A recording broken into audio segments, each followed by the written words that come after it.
flowers and the trees till you're up to your knees in love. There's a tree house in the meadow below the mountain peak, the perfect place for lovers when they play hide and seek. There's a covered bridge at Cripple Creek where the horses always stop.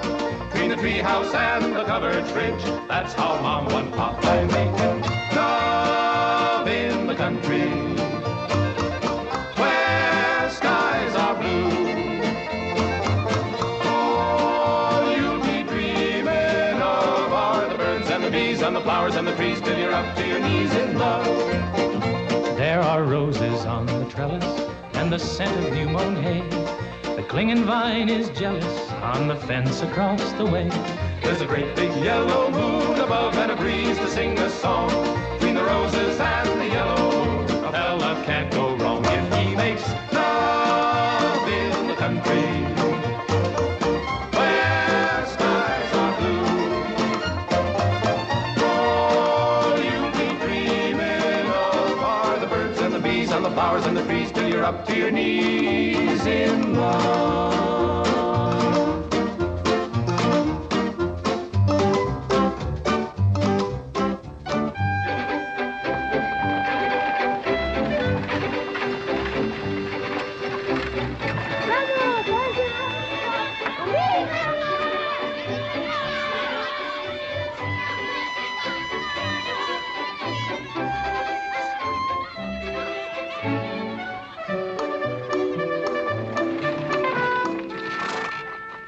Lord to goodness, not again.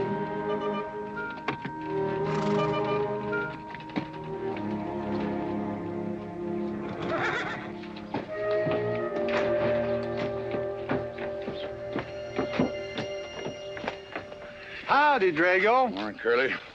Makes 7 times this month he come home swoggles. 6. 7? 6. Once was his birthday. That don't count. Give me my bucket whip. Didn't have anything for breakfast but 2 raw eggs and a mug of honey. No. Curly, Yes, boss. don't say it's a fine morning or I'll shoot you. Get out of here, Bunyan. Good morning. Morning. Carlos, what are you doing up there? I hope I get it this time, Mr. McLintock. My brothers, they got the big hats already.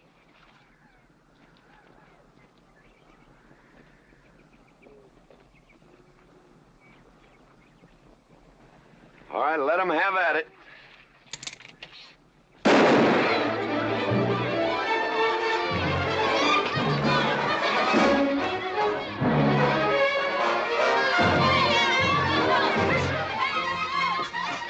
Get over it. Did you let me drive? You promised me you would sometime. No, yeah. Boss, you better watch that turn onto the road. You're gonna kill both of us one of these days. Thank you, Mr. Boss.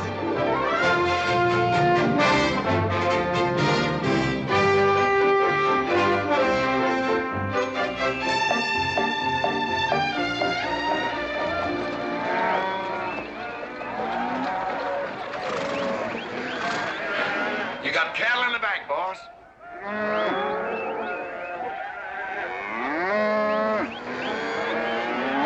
Yeah.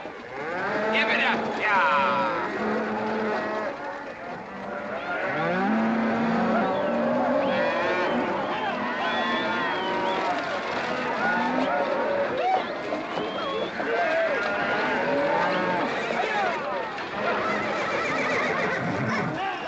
Keep 'em going. 15 cents a pound all the way to Kansas City. Yeah, yeah.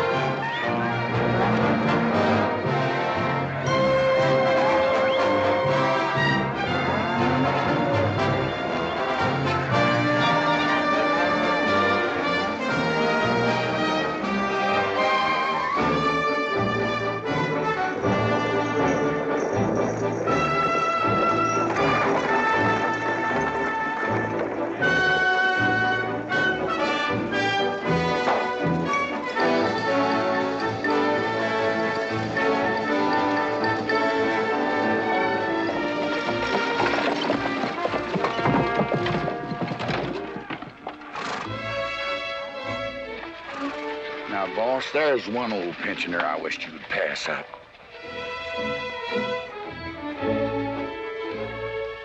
Bunny? Yeah. I knew where I'd seen his face before. He's an old timer. He's just been around town a couple of years. Oh, you have no milk of human kindness. Morning, Mr. McLintock. Morning, Bunny. Well, I can see you're in good health. Never felt better. Contrary to what you may hear. Me, my kidneys ain't what they used to be, and my liver's been leaving me bilious. Drago? Yeah.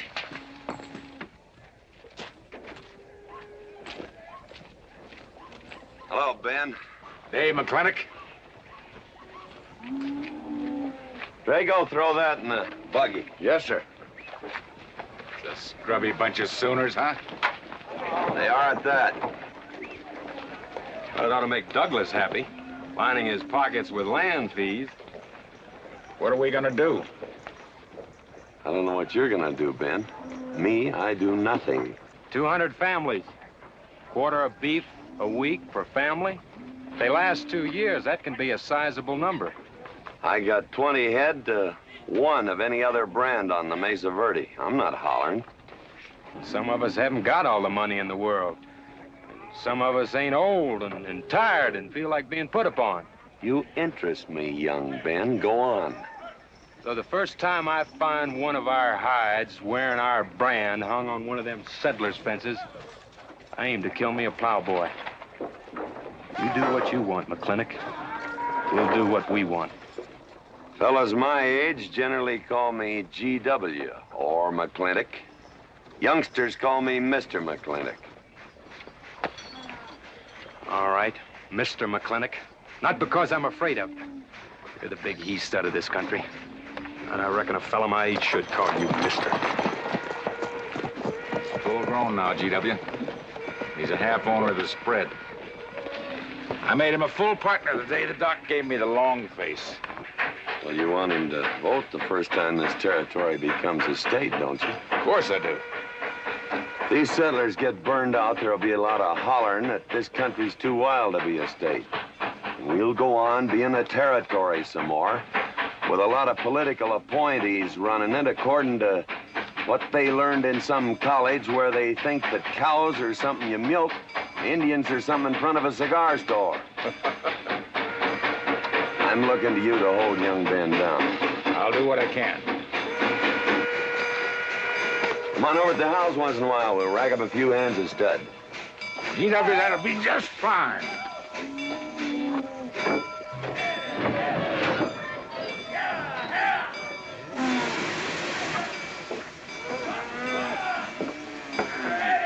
It's a nice morning, ain't it, boss? Everybody's entitled to their own opinion. Like that again, eh? Here's something that'll cheer you up. About 1,000 head. I figure they'll bring about 1,250. They're not as fat as I'd like to ship. They all off the North Range? Yes, sir. Settlers. Every one of them with a plow and a Bible. Not the slightest idea what the range is for. Drago! Drag out that hog leg. Yes, sir. Give me some attention. Yeah! People, people, people, people.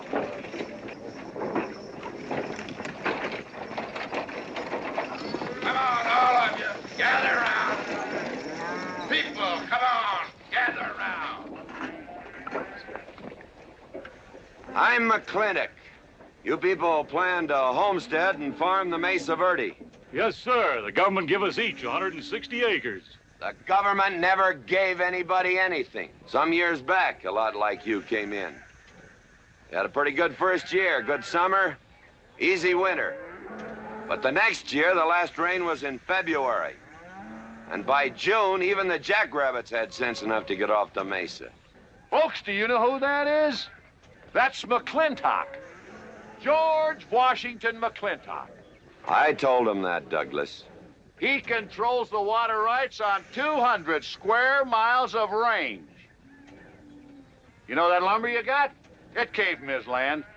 Cut by his loggers and milled in his mills. Douglas, I come close to killing you a couple of times when we were younger. Saddens me I didn't. Can you imagine a man who owns all that? Oh, and mines, too. I forgot to mention them. All that.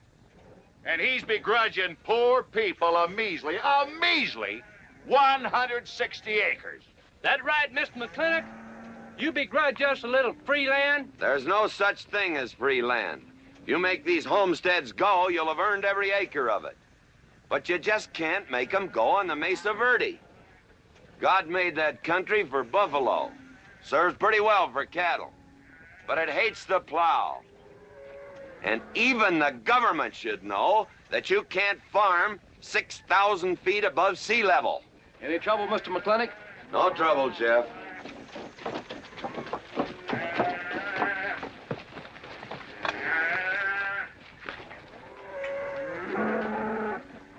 How about you, Douglas? Douglas? Just plain Douglas, eh? And you call him Mr. McLintock. Why? Well, Douglas, I guess it's because he earned it.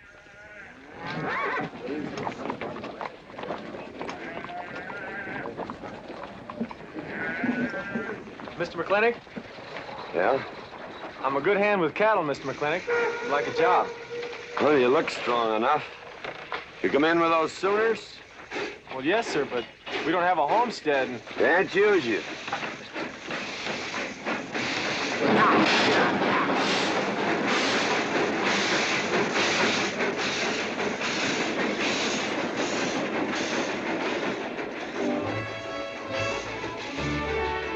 Tough life, ain't it, Sonny? Hell, ain't much future in being a farmer around these parts.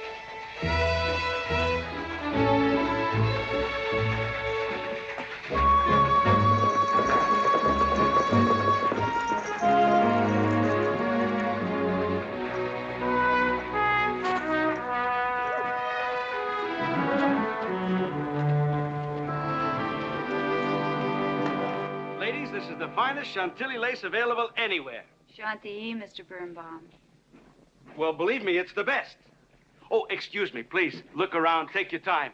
Drago, I got 1,000 Havana cigars and 12 of those hats for you over there. Them 12 big hats ain't gonna last long the way some folks have been dipping into that red eye these days. Uh-oh. Good morning, G.W. Good morning. I stole some stick candy. Please, help yourself. Come on in. Davy, you can forget about saddling up the horse. Come in here. Problem? Yes. Well, if I were blacks, I'd move Queen's Bishop to King 4. Yeah, you might be right. You know, I was just starting to work this out when the letter came. Letter? It was... What happened? Don't you want it? Morning, Mr. McLintock. Morning, Davy. You being here saved me a trip. Oh, that hat and suit of clothes you picked out for my birthday? Well, instead of this cowboy hat, I'd like to have this one. If it's, all right with you, sir. Oh, that's all right with me, Davy. Of course, that looks like the kind of a hat a fella'd wear down Main Street to start a fight. Oh, I don't need a city hat for that. All I have to do is walk down the street and some wiseacre will call me an Indian, and just like that, the fight's on. Davy, the letter, it's for you. And you are an Indian. Yes, I know I'm an Indian. But I'm also the fastest runner in town. I've got a college education, and I'm the railroad telegrapher. But does anybody say, hello, college man, or hello, runner, or hello, telegrapher? No, not even hello, knothead. Davy. It's always, let the Indian do it. Will you go out in the store and help the ladies? All right. I'm also bookkeeper, part-time clerk. Always let the Indian do it. The lady brought that out here this morning, asked for it to be taken out to the home ranch for you. Handsome lady, kind of tall with red hair. Called me Mr. Birnbaum, just as if she'd never seen me before, and as if that veil that covered her face would keep me from recognizing her. I thought she was in New York or Europe or someplace. So did I. Jake, you better throw on a couple extra cases of the boss's favorite bourbon. That stuff sure gets used up fast out at our place. Which reminds me, you better start tapering off. Katherine's in town. Katie?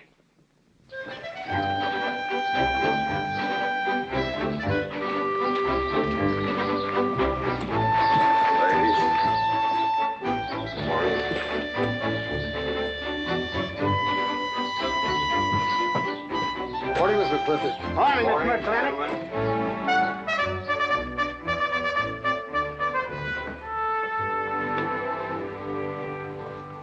Good morning.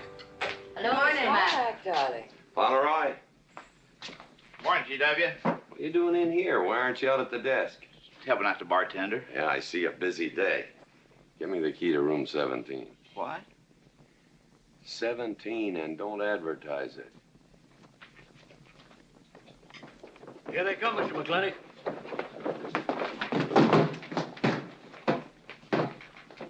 Set 'em up. Beer, whiskey. Day off?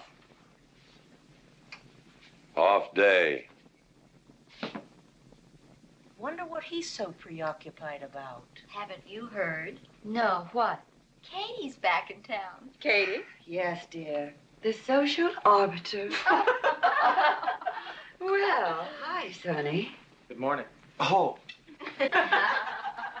He sure is a quiet one. Mr. McLintock, I don't want to bother you. I'm sorry, boy. I told you, no job.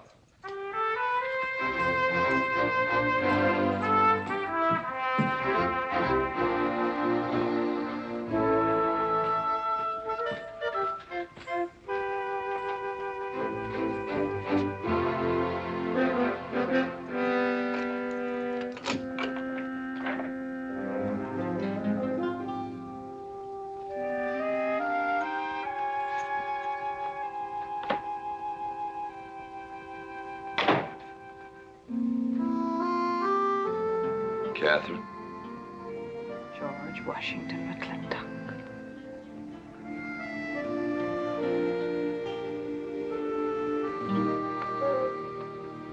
I thought you'd want this.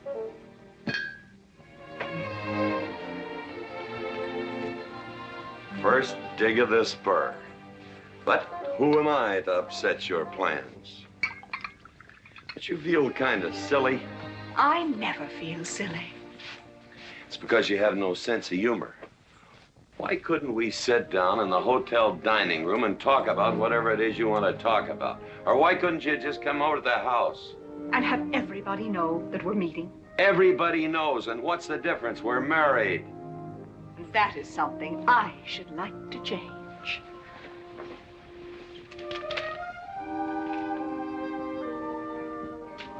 You know the answer, Katie. That isn't why you sent for me. Let's get to the rat killing. Oh, that's just the kind of remark that's always endeared you to me. Let us open the discussion. Very well. Our daughter is coming home in a few days. Rather, she's coming here. It was just a slip of the tongue that made me refer to this ugly hamlet as home. Our daughter. Is it so hard to say her name? It's Becky. Rebecca! I hate that name. Anyway, she's coming home. And I hope to persuade you to let her live with me. Part of the time in the capital, part of the time in New York, and, of course, Newport during the season. You're whistling in the wind, Katie. If she stays here, she'll become just as crude and as vulgar as all of this country. And if she goes your way, she'll be all show and no stay. Oh.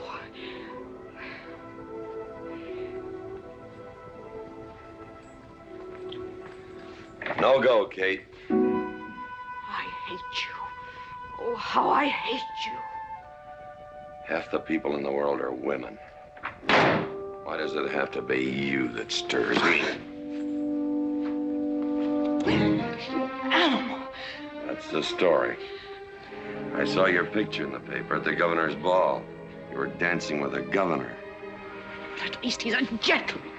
I doubt that. You have to be a man first before you're a gentleman. He misses on both counts.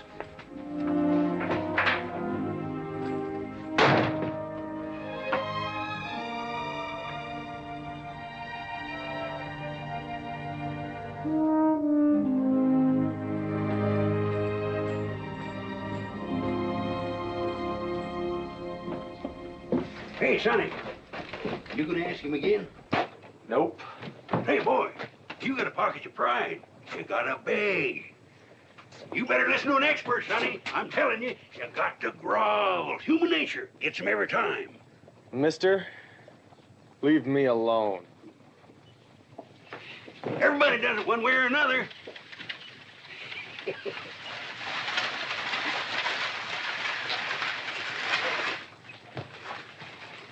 About that job, Mr. McLintock. I already told you, son, I've got no need for farmers or use for them. Just 1 minute, Mr. McLintock. My father died last month. That's how come we lost our homestead. I've got a mother and a little sister to feed. I need that job badly. What's your name? Devlin Warren. Well, you got a job, son. See my home ranch foreman. He's over at the corral.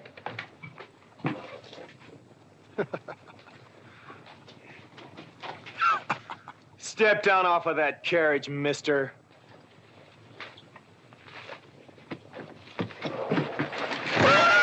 Hold that hog leg. I've been punched many a time in my life, but never for hiring anybody. I don't know what to say. Never begged before. Turn my stomach. I suppose I should have been grateful you gave me the job. Gave? Boy, you got it all wrong.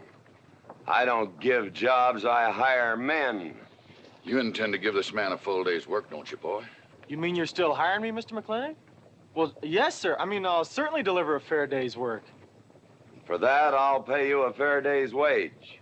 You won't give me anything, and I won't give you anything. We both hold up our heads. Where do you live? The settlers' encampment, down by the mine. That's your plug? Yes, sir. Well, hop on him, and we'll go get your gear.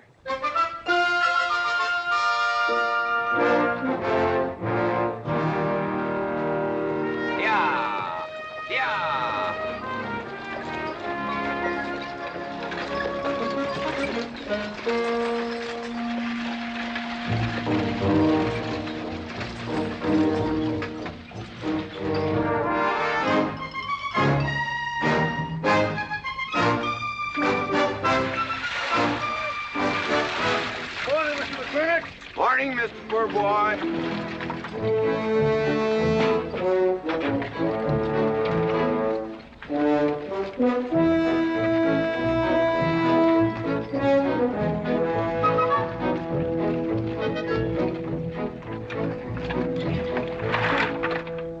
I'm sure that all you fine people are interested in knowing just what portion of this new land will be your new home.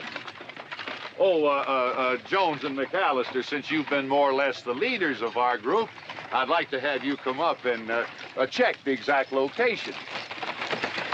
Won't be a minute, sir.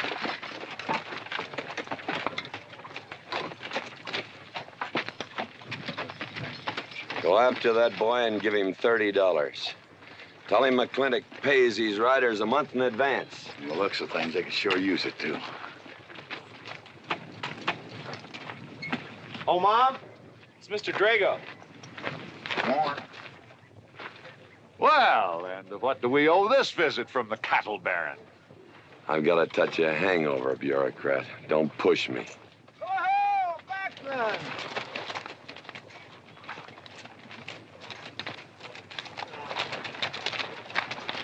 Say, those are Indians. Are there Indians in this homestead land? Friendly Indians, my boy. Oh, Macklin! Oh, running buffalo! Oh, Macklin! Long time we don't get drunk together. And it's gonna be a lot longer time, because it's against the law and you're with the sheriff. And if I got my hands full, they came into town to meet the train. The old Indian chiefs are coming home. I heard they'd been pardoned. They don't know when it's arriving, this week, next week, or next month. So in the meantime, I've got to do something with them. Could I cut out a couple of head of your steers to feed them? Otherwise, some of these settlers' milk cows are going to disappear. That's right, Macklin. Cut out whatever you need. Sheriff, are you going to camp these savages with all these settlers? You're asking for trouble. Mr. Douglas, I already have plenty of trouble. Please stay off my back. Running Buffalo, bring your people over to the clay slide. Go. Hello, Mr. Macklin. Tiny Mouse, it's nice to see you. You wouldn't believe it now, but 20 years ago, she was a mighty handsome maid. 20 years ago, you thought so too, Mr. Douglas.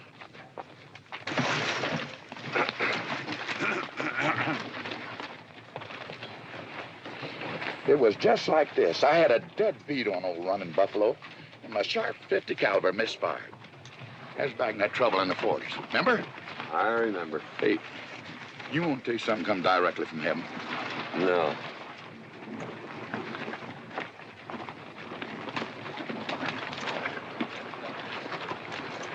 Where'd you get this? That boy's mama baked them. You thinking the same thing I am? She's a widow woman, boss, and she's got a long, hard road home. Hire her.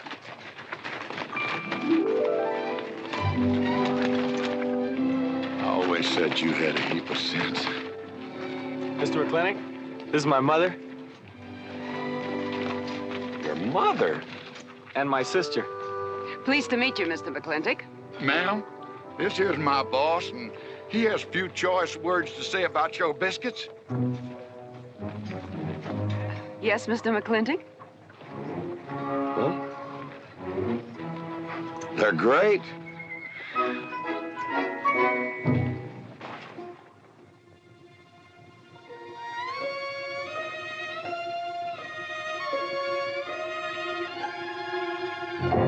Well, you old Cantonese reprobate, how about it? Fire me? I kill myself. I'm not talking about firing you, I'm retiring you. You've been rustling food for us for 30 years. We're gonna put you out to pasture. All you'll have to do is give advice. Be one of the family. I kill myself. I may save you the trouble. But, Ching, you kill yourself, I'll cut off your pigtail and you ain't never gonna get to heaven. I'll be one of our family. I give you my solemn word. Pretty clumsy family. Drink too much, get in fights, yell all the time. Cut off his pigtail. All right, I'll be one of our family. Giúp lấy đó. Phải là giúp lấy đó. Giúp lấy đó, hai. Cảm ơn.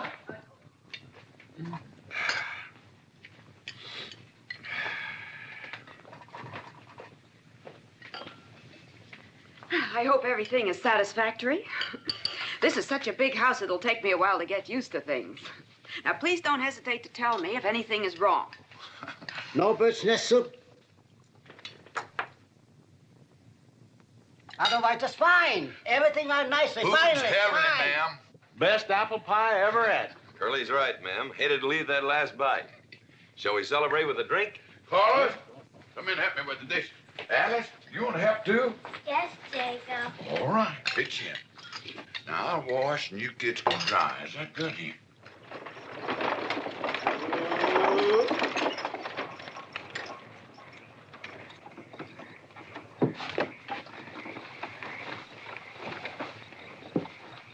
Don't seem possible one woman could use all them clothes. You keep a civil tongue in your unprepossessing face. Yes, ma'am. And unload my baggage, please. Yes, ma'am. By the way, what does that word unprepossessing mean?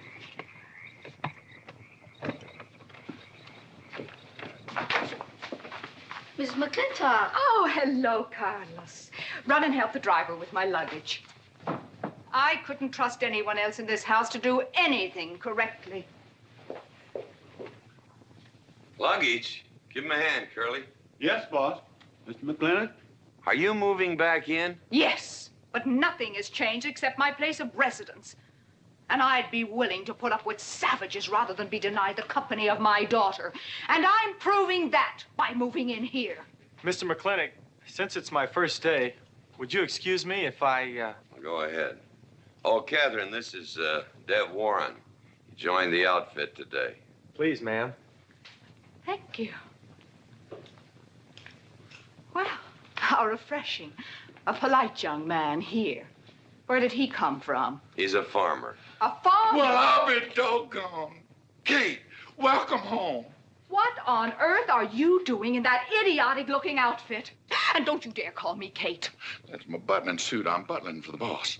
And I'm sorry, Katherine. That Kate kind of slipped out from the times I remembered you as being nice people.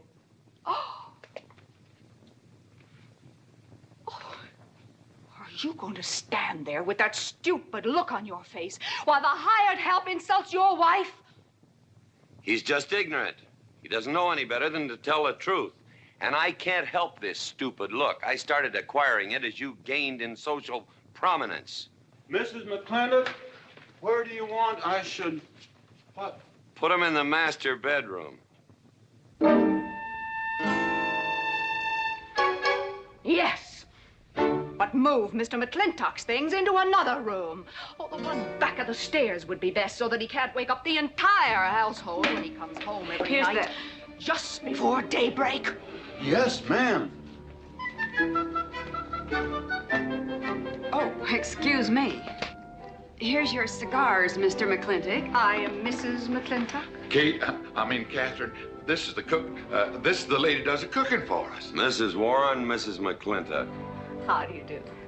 Very pleased to meet you, Mrs. McLintock. Very pleased. Likewise. You see, I just came to work here today, and I guess I jumped to the conclusion that this was a bachelor's household.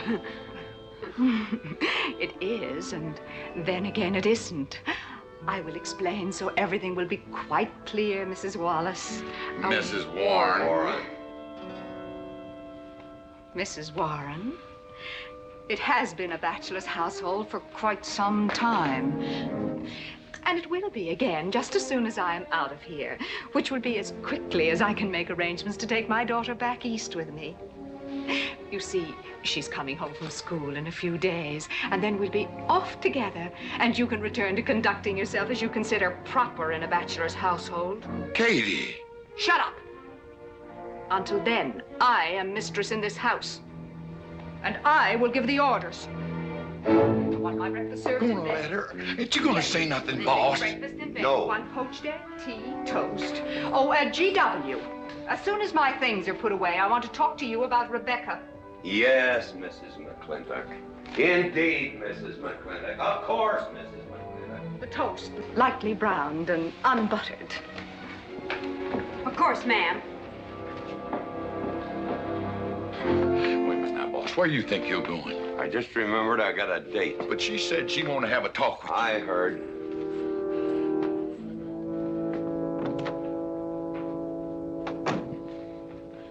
Good evening, Lem. Good evening, Mr. Mack. Yep. Say, Mr. Mack, what does unprepossessing mean? I was called that once, Lem. Looked it up in the dictionary. It's best you don't know what it means. Uh-huh. Thank you. You're up.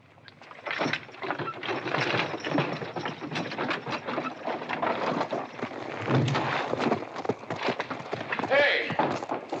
What am I gonna tell her when she asks where you went? When in doubt, tell the truth.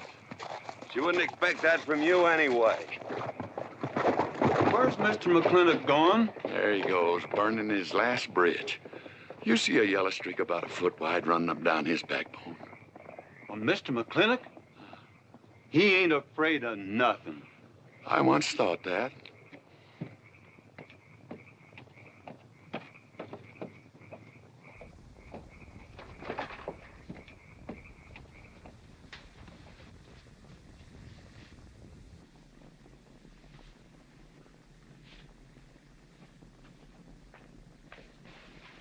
Drago? Yes, ma'am. Was that, He took off, lit out. I told him I wanted to talk to him. Yes, ma'am. I was standing right over here when you said it, and I was standing right out there on those front steps when he walked up to a horse, grabbed a hunk of mane, stepped up on him, and sunk spur. Where did he go? Last time I saw him, he's going east. But you know him, he's liable to go north, south, or west. Get me a carriage. Yes, ma'am, but But what? maybe you shouldn't follow him into maybe where he's going into. What does that mean? I don't know, but I wish I hadn't said it. I'll just get the carriage. Yes, ma'am. What happened? Get the Bruce. Baruch? Hitch it up. She wants to go to town. But Mr. McLintock never said anything to me about it. Look, young fella, I'm the ramrod around this place, and you better start giving me a yes, sir. You're gonna get the roof of this house pulled down on your head. Yes, sir.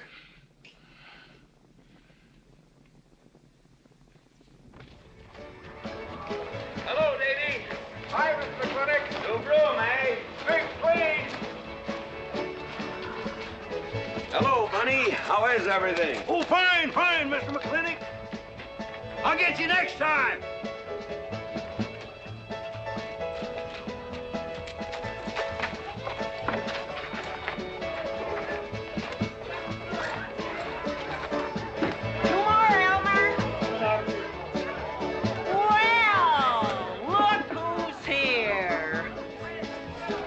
B-Mac. Same as usual? Ladies. Evening, GW. Jake? Wrong move. What? Chess problem. Queen's in danger.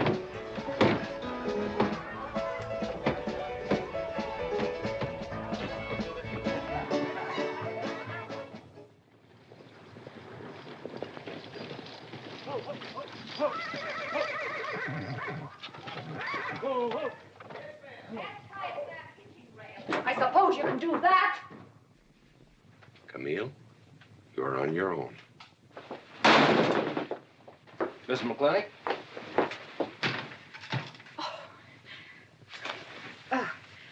I'm Camille.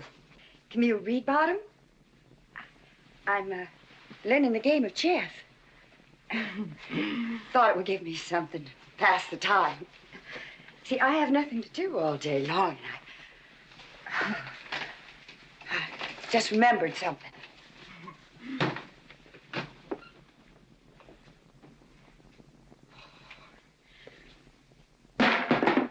Katherine, I didn't hear you come in. Mr. McLintock, I told you that I wanted to talk to you. Not now. Could I get your glass of sherry, Katherine? Oh, thank you, Mr. Birnbaum. I could use one. I came into town behind a runaway team. Drago never could handle horses. It was that young man whose mother pretends to be your cook. Katherine, your wine. Oh, thank you, Mr. Birnbaum.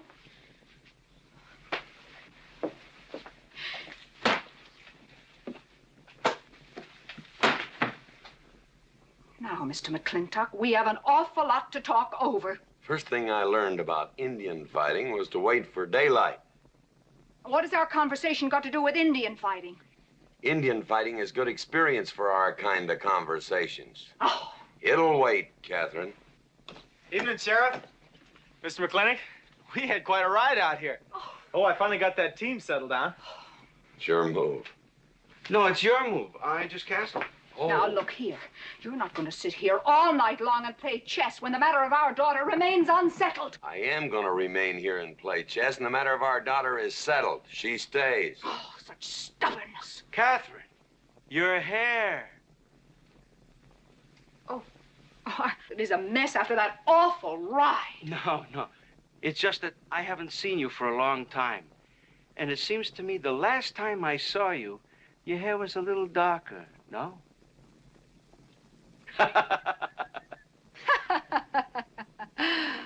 It's a funny thing that tricks a man's memory will play, huh? Mr. Birnbaum, I think that you've completely lost your mind. You have done something to your hair. I have not. If I had, it'd be none of your business. I'm certainly not going to put myself in the place of those blondine trollops that you seem to prefer. Take it. Huh? Oh. Fill it. Oh.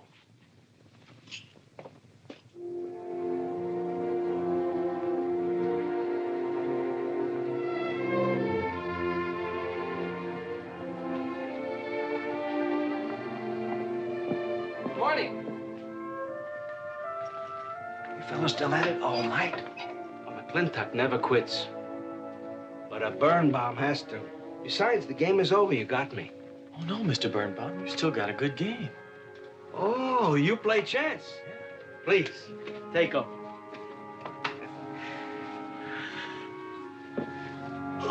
Pretty good.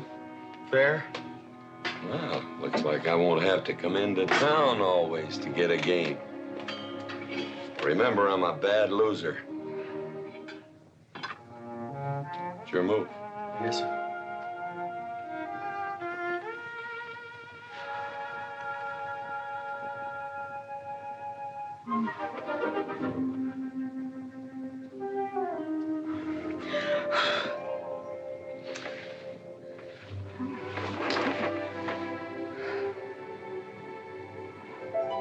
Good morning. Good morning. Oh, it's not morning already. Mm-hmm. Cup of coffee? Oh, yes, thanks, Jake. You're welcome, Katherine. Got any cream? Canned cow's milk. And do. Good old condensed milk. That reminds me. I was cleaning out my desk the other day. I found something I wanted to return to you.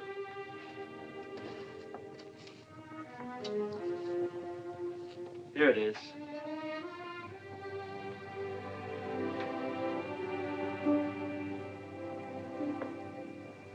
It's a medal, remember? From the President of the United States of America to First Sergeant Michael Patrick Gilhooly for bravery above and beyond the call of duty. It's your papa. Reminds me of the first time I ever saw you. It was over 17 years ago. You walked into my store, not much bigger than the bundle you were carrying. And in the bundle was the most beautiful baby I ever saw. And was she hungry? You walked all the way from Superstition Creek just to trade me that medal for a case of canned milk. GW was off somewhere as usual, fighting Indians. Sheriff! Sheriff Lord! Well, have you seen the sheriff? Kind of early for him. To try his house? Why didn't I think of that? Looks like Birnbaum's is open. Maybe somebody in here knows. So there you are, Sheriff. I told you you were headed for trouble.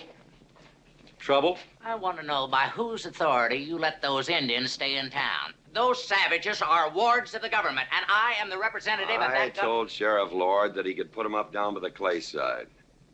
Because the town's named after him, he thinks he owns it. Well, you check the books in the recorder's office, and you'll find I do own a fair piece of it. Agard, if you knew anything about Indians, you'd know that they're doing their level best to put up with our so-called benevolent patronage, in spite of the nincompoops that have been put in charge of it.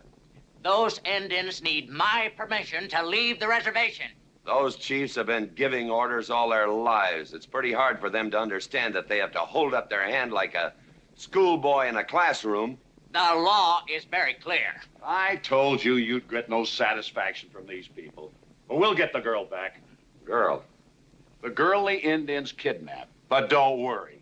I armed the settlers and set them to rounding up those red devils. What is this about a girl? Millie Jones, one of the settlers' daughters. The Indians kidnapped her. That's ridiculous. And you turned loose a lot of farmers with shotguns? I certainly did. You're insane. Let's go, Sheriff. Mr. Douglas, Oh, Miss McLintock. much as I hate to agree with GW about anything, you haven't changed a bit. You're still an hysterical fool.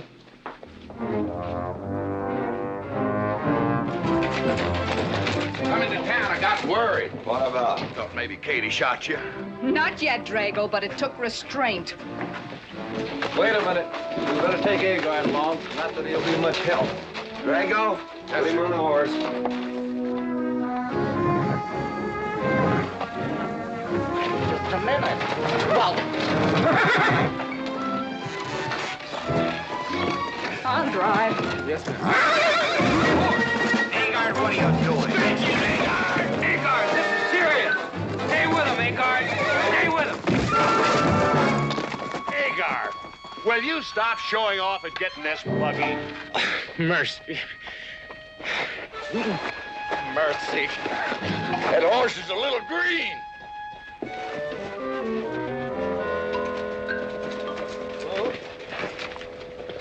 Let's go. yeah.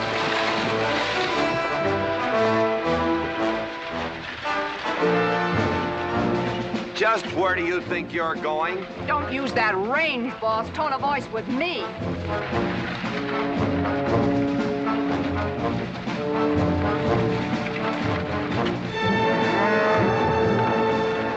Carter!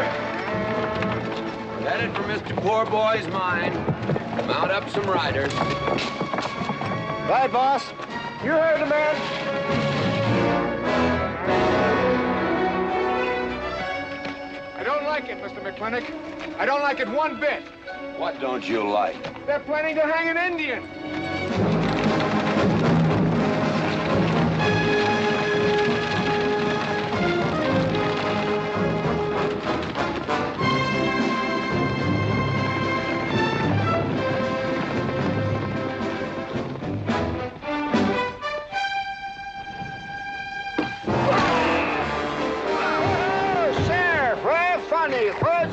whiskey.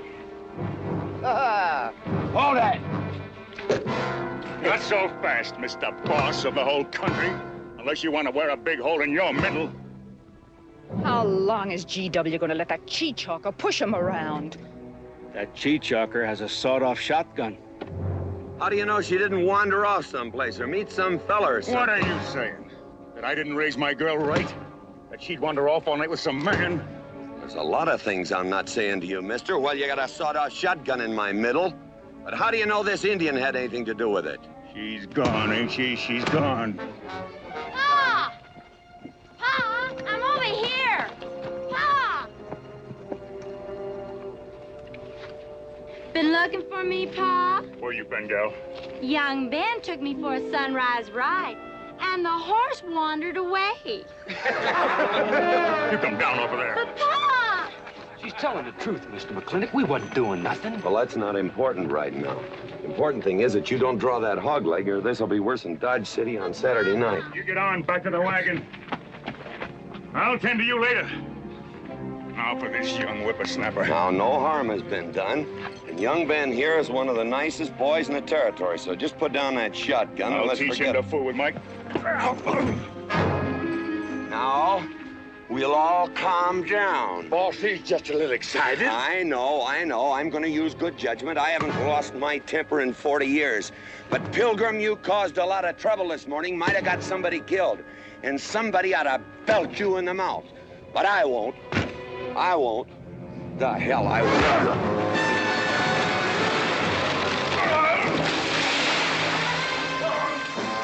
McLintock Rider!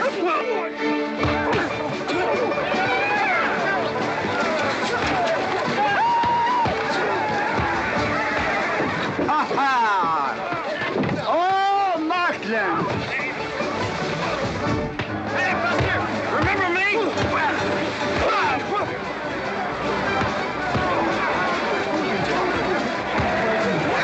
Hello, sir. Nice party.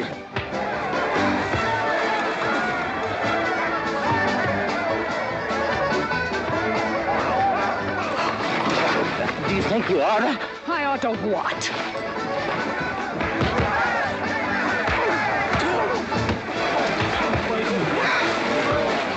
Why, you...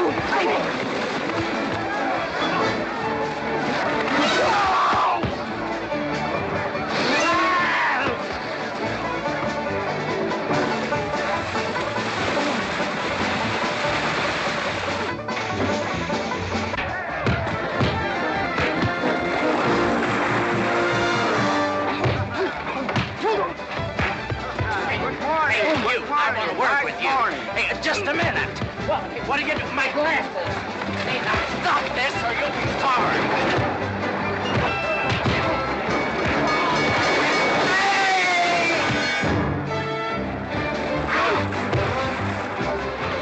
Stay out of this, Jake. It's everybody's war.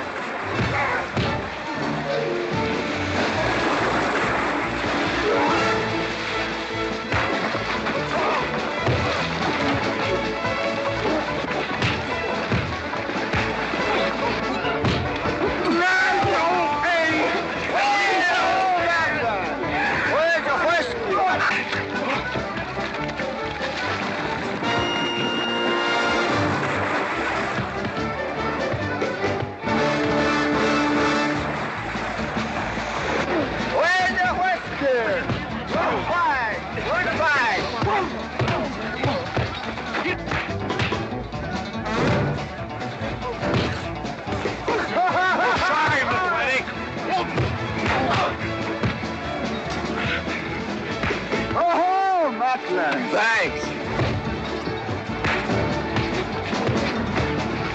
Ha-ha! It's very funny. Yeah, very funny.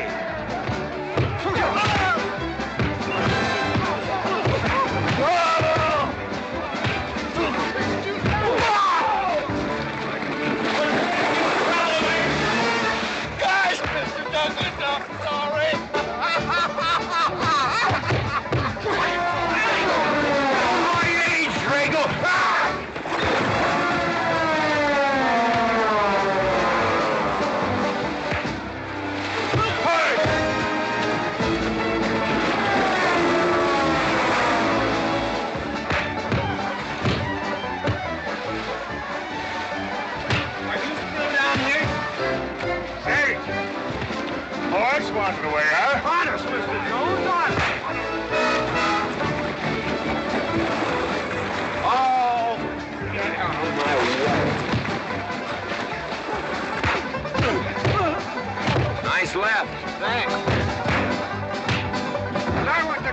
For this, you don't need college. You're not getting me down there.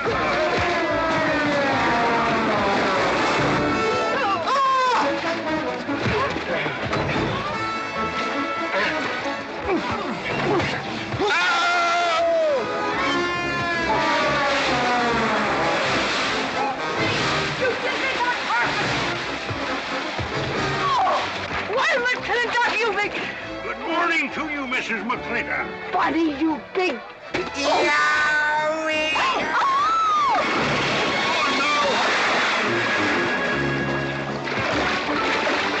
G.W. McLintock, you make me clumsy. Well, it's pretty hard to control yourself.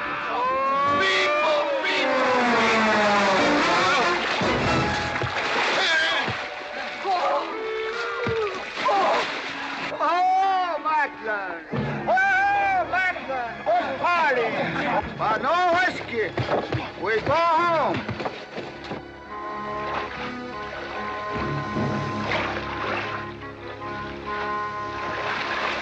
You and your friends. Well, we at least saved your hat.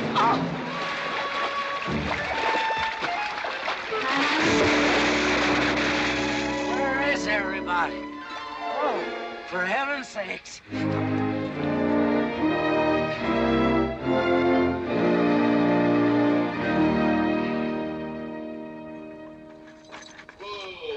Drago, will you never learn how to handle a team? Yes, ma'am, I'll sure try. I'll tell you that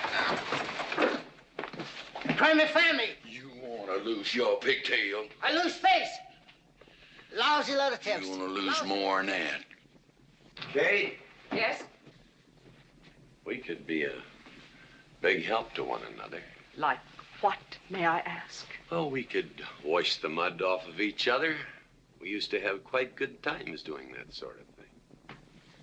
There are a lot of things we used to do. Good night, Mr. McLintock.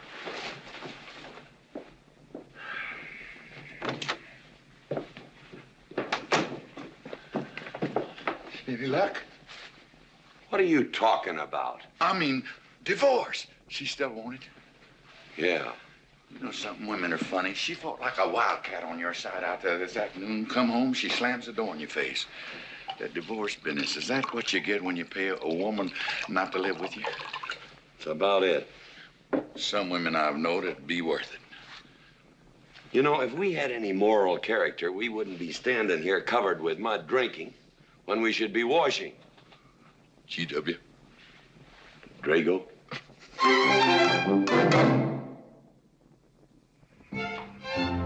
Miss Warren, these biscuits. Oh, thank you, Drago.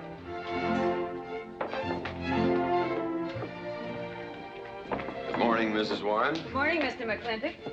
Breakfast for the boss? If that's the way you want it, Mr. McLintock.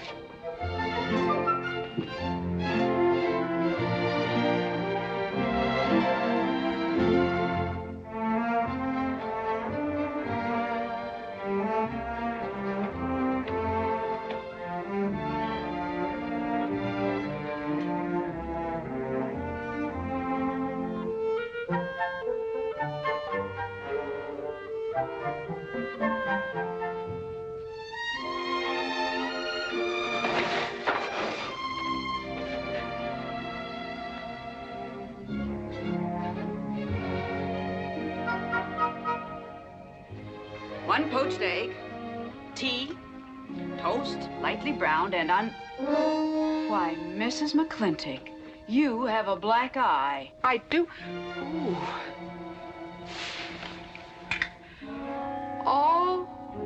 Oh, and Becky's coming home today. And that's not all.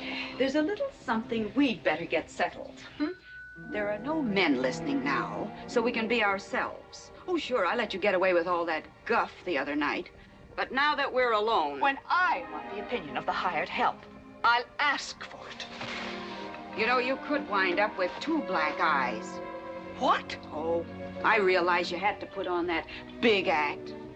We always have to just before we get ready to forgive them. Generally for something they haven't done.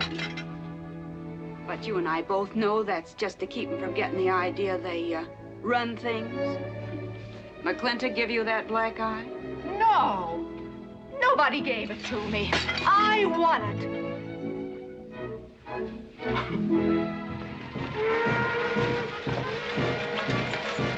Morning, Davy. Morning, Mrs. Beach. Mr. Beach.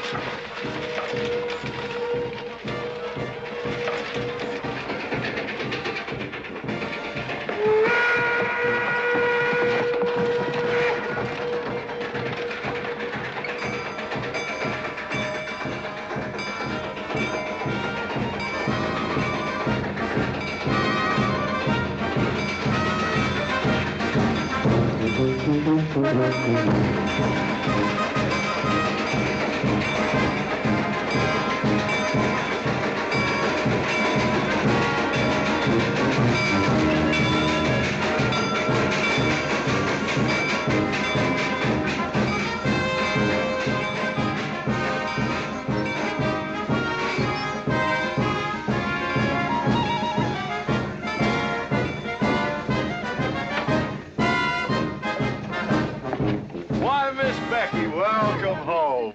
Hi, Becky. My boy. Good to see you again. Daddy! Well, Daddy! Oh.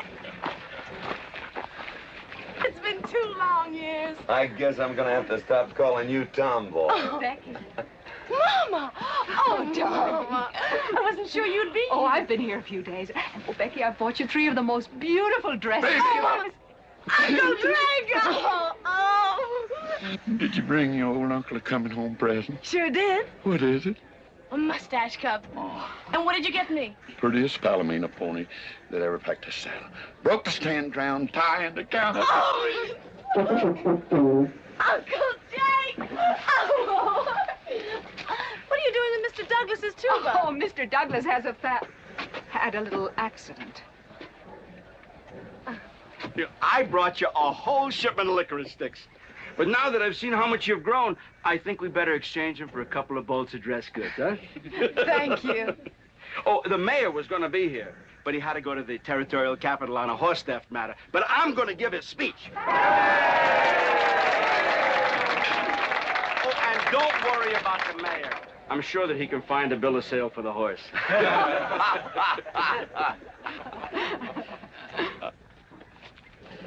Ladies and gentlemen, we are here to welcome the fairest... What am I doing? We are here to welcome back the prettiest girl that was ever born in McLintock, or in any part of the territory.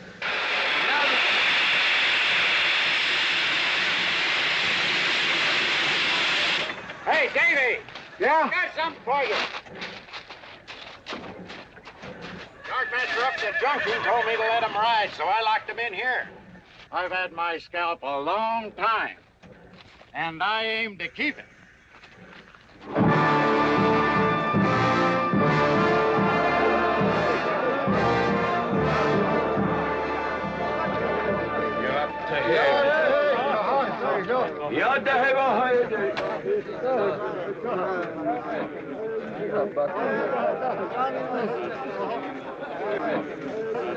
And now she's come back to us. Gone are the pigtails, but the freckles are still on the prettiest face that was ever born in McLintock.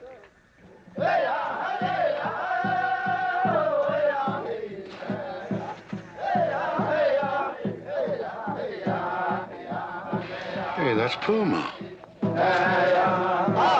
And it's true. The government did turn them loose. Good old Puma. I'll never forget when he brought G.W. home. Your father had a hole in his chest and 104 fever. Of course, they weren't very mannerly about it. He came past the house at a high lope and threw him on the doorstep. And you do remember them good old days, don't you, Katie?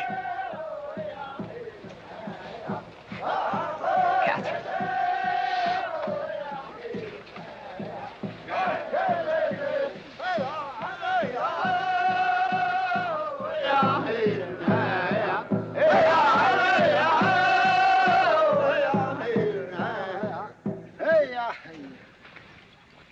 Yatta hey, my friends. Yatta hey. Puma, honored enemy. Does Big McLintock forget? Also blood brother. No, I'll never forget that. All wound. Does it hurt still? I feel it when it comes on to rain.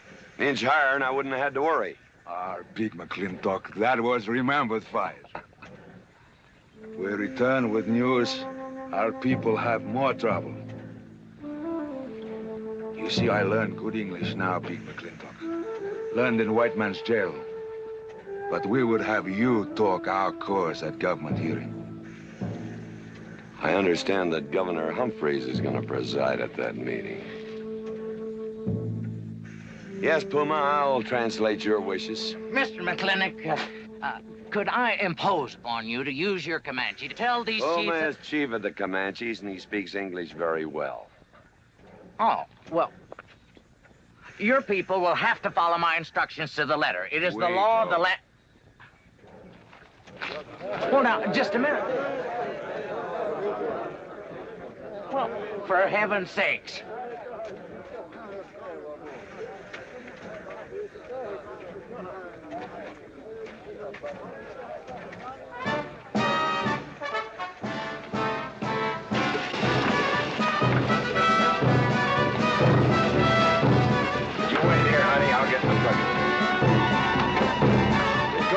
Party?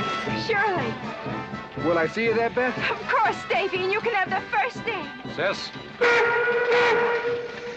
Don't want any sister of mine talking to strangers. Davy's not a stranger. He clerks in burn barns. He's an Indian.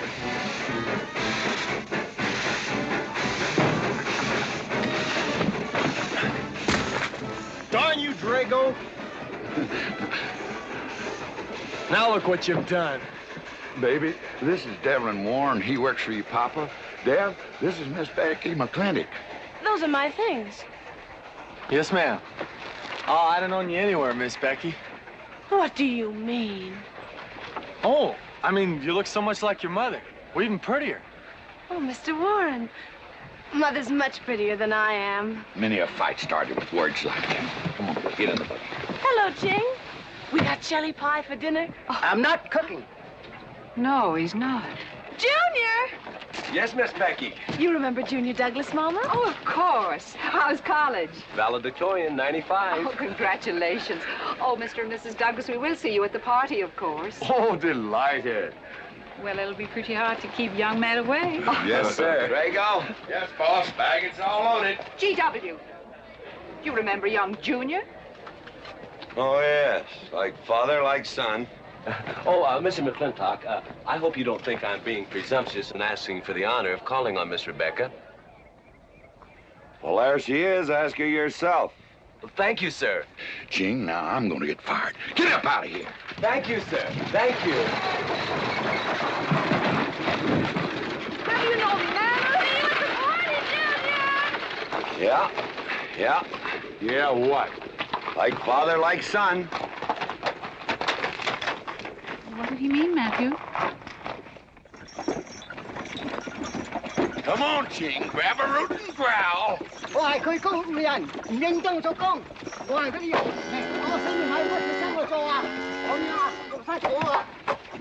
you're doing a good job, Miss McLintock. Thank you, Miss Flora.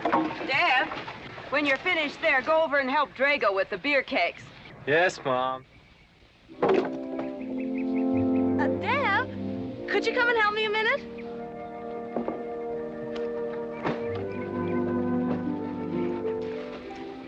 I certainly was surprised to hear you went to college. Why? I don't know. Junior says Purdue's a good college for a backwater place like Indiana. Well, he did indeed. Oh, could you do this? I can't reach it. Why didn't you finish college? Lack of funds. My father got sick, and he had to come out west. So he took out a homestead. You know, your mom's sure cute. It's too bad you didn't inherit her eyes.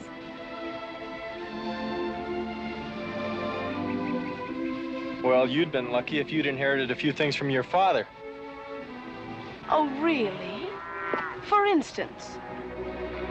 It was common sense, for instance. Common sense? Yeah. You don't see him being fooled by some dude like Junior Douglas. Junior's not a dude. He's It's nifty. This needs a woman's touch. And besides, he got a letter at college. What sport? Glee club. Very strenuous. Don't you dare hug me! Oh! I have no intention of hugging you.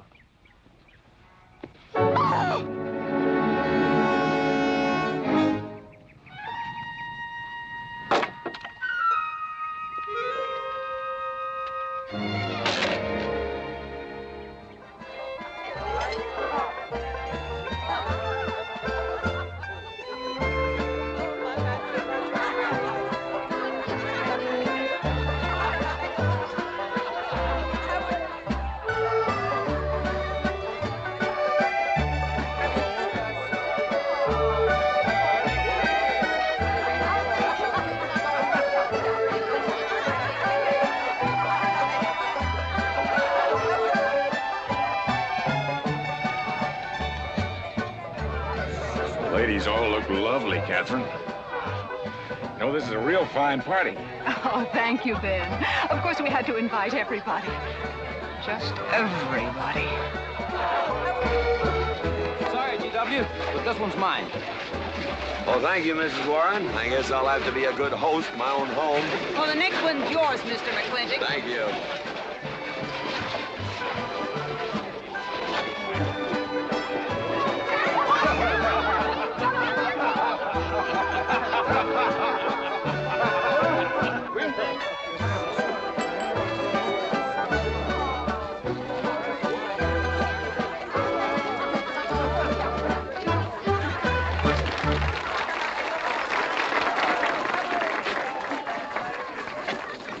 Drago, go and do what I told you to do. Oh, Katie. Katherine, and do as you're told. Oh, Drago, do this. Drago, do that. Yeah! People! This Douglas feller. Drago! Yes, ma'am. Matt Douglas, Jr. is going to bring you folks some of the latest terpsichorean dance steps, brand new, brought by him directly from New York City. All right, Mr. Fiddler.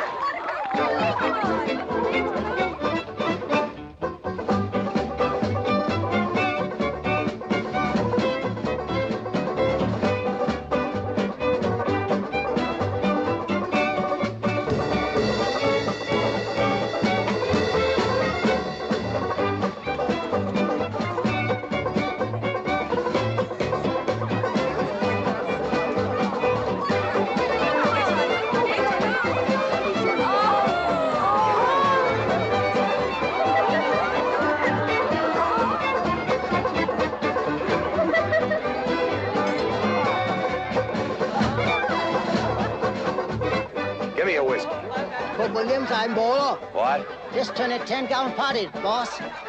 We'll run out of whiskey. Well, I can take care of that, Chief.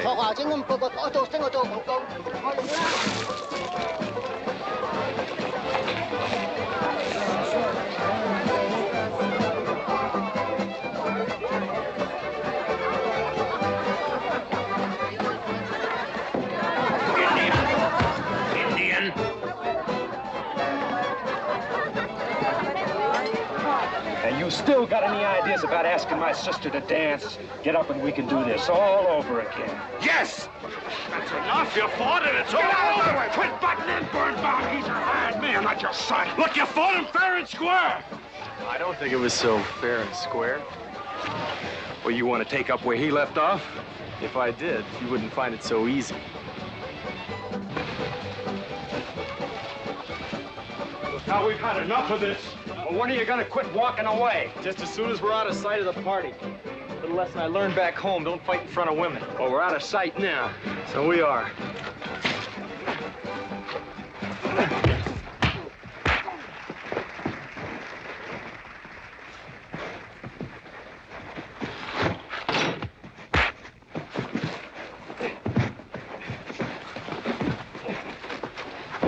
Such vulgarity.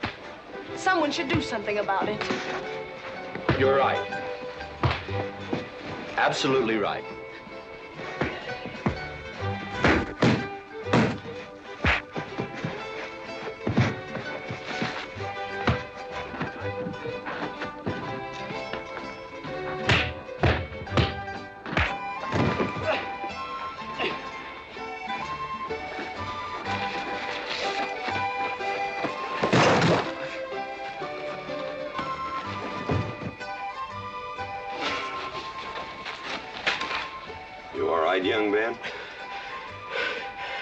right, Mr. McLintock. Pretty fancy fighting for a country boy. 2 years at Purdue, Mr. McLintock, on the boxing team. I never thought any farmer could whip me. You sure did. Better get him cleaned up. Get him some water, Jake. Yeah.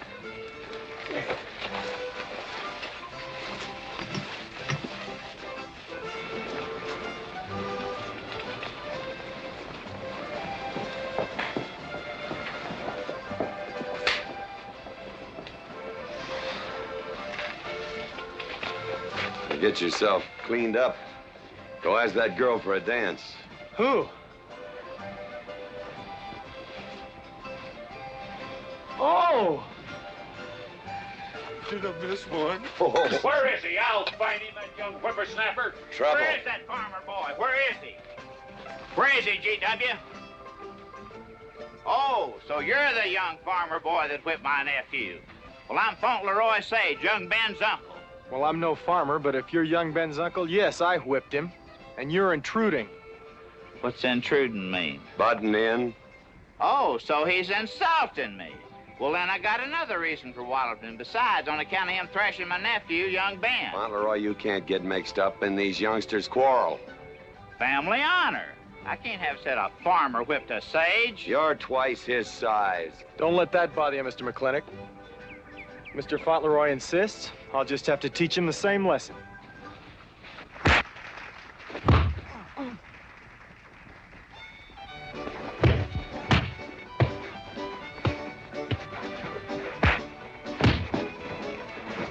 Say!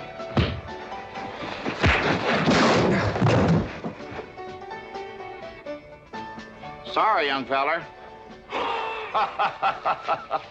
Hate to have to do that, young fella. No hard feelings. Not yet. Not yet what? I mean, that isn't all. Now, wait a minute. Fauntleroy, we're gonna make this a fair fight. Of course we are. Of course we are, G.W. There'll be none of this. I wouldn't do that, G.W. You wouldn't do... No, I wouldn't do that. And Dev, I don't want you kicking Fauntleroy in the knee. He didn't do no such thing. And none of this nose twisting. He's all yours.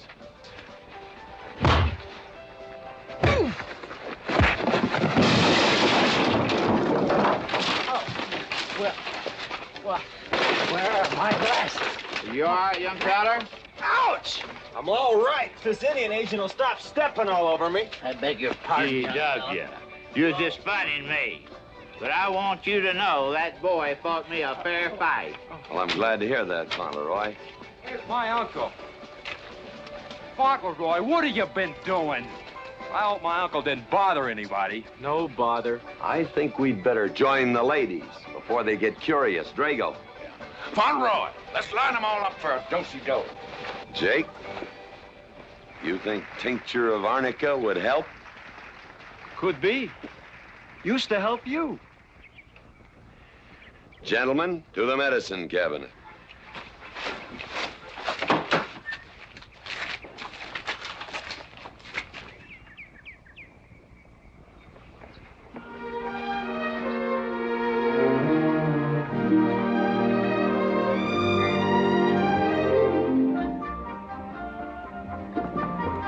Good morning, Drago. Morning, Davy. You seen Daddy? Took over early this morning with a scattergun over his arm. Went hunting.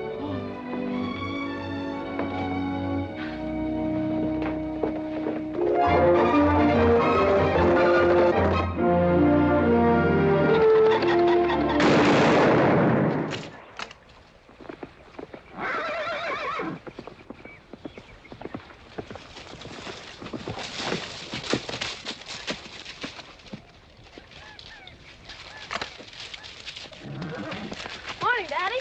Good afternoon. I'll get you out so early. There's something I have to get straight in my mind. Yeah? What? Mama.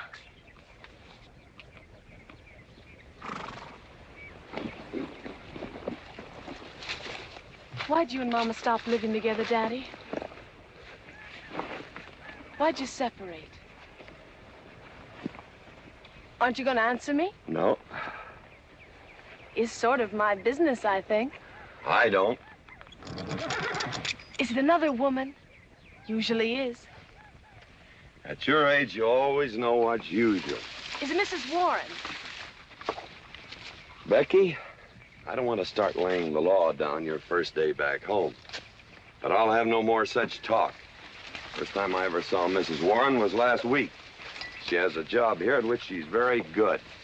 And I hope you'll have the good manners to not pry into other people's business. Your mother's and mine. Pretty good shot, Daddy. Oh, I can understand your trouble. Mama's often so, well, so petulant.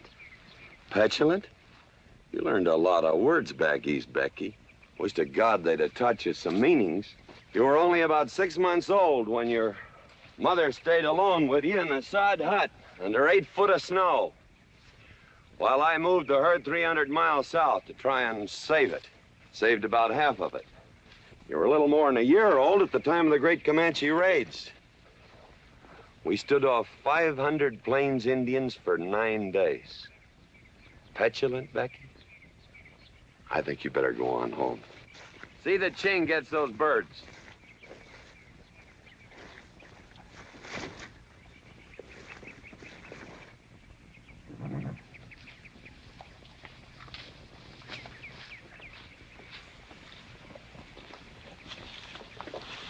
Becky, come here.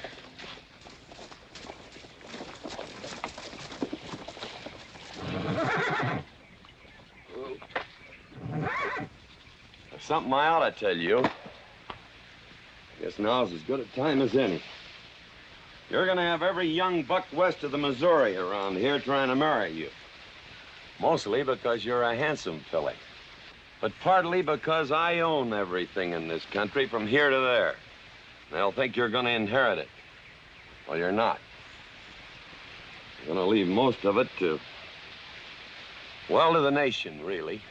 For a park where no lumberman will cut down all the trees for houses with leaky roofs. Nobody will kill all the beaver for hats for dudes, nor murder the buffalo for robes. What I'm gonna give you is a 500 cow spread on the upper Green River. Now, that may not seem like much. It's more than we had, your mother and I. Some folks are gonna say I'm doing all this so I can sit up in the hereafter and look down on a park named after me. Or that I was disappointed in you. Didn't want you to get all that money. But the real reason, Becky, is because I love you. And I want you and some young man to have what I had. Because all the gold in the United States Treasury and all the harp music in heaven can't equal what happens between a man and a woman with all that growing together. I can't explain it any better than that.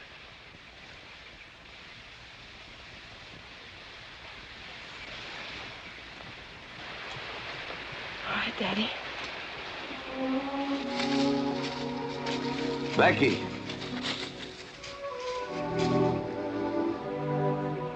When you're as old as I am, you'll thank me for this.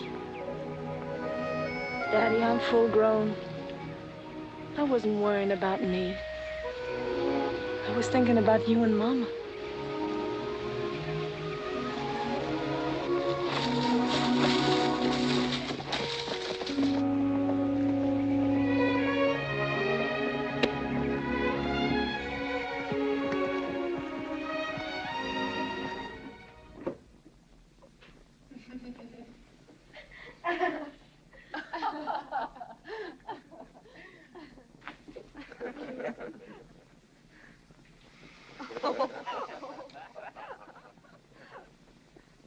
Oh.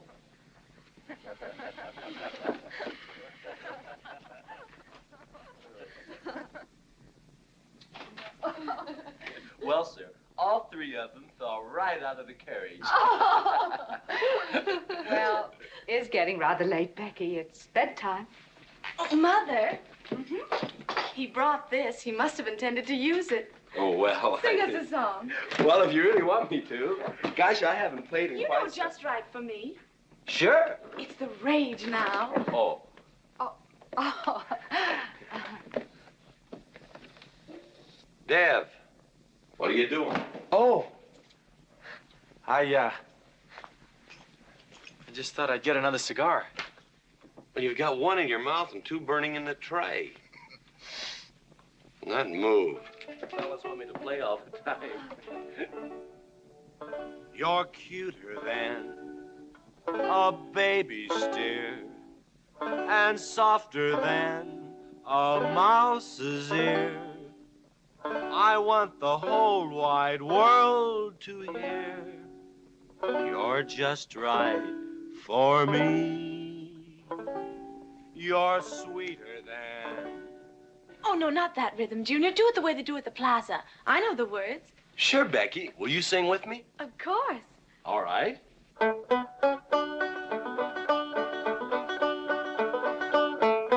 I love a man who's witty and smart and clever. It's your move. Oh. Oh, Dev, you're playing like an amateur. Let's call it an evening. I'd like to know where your mind is tonight. You're sweeter than the early spring, or bluebells when they start to Pretty good. ring. You Voice like her make father. me feel like a king. You're just right for me.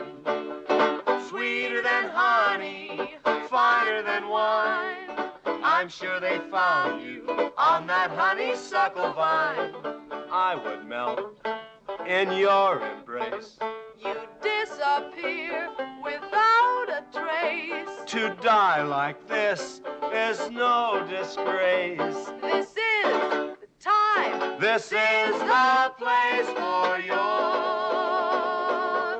Just right for me.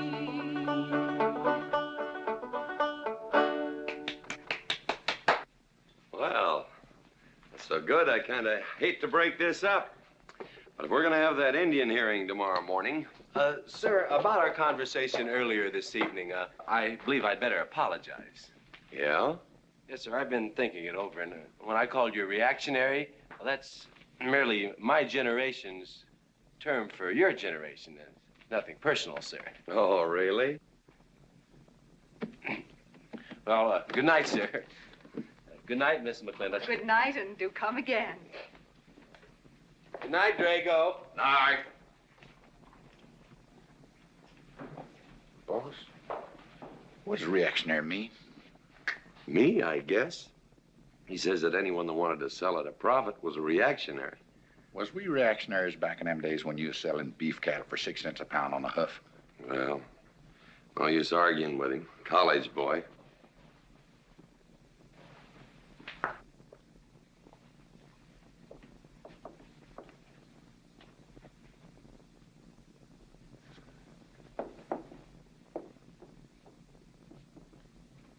Devlin Warren, if you was my kind of man, you wouldn't let some dude walk off with the prettiest girl west of Denver without putting up some kind of fight. Does it show?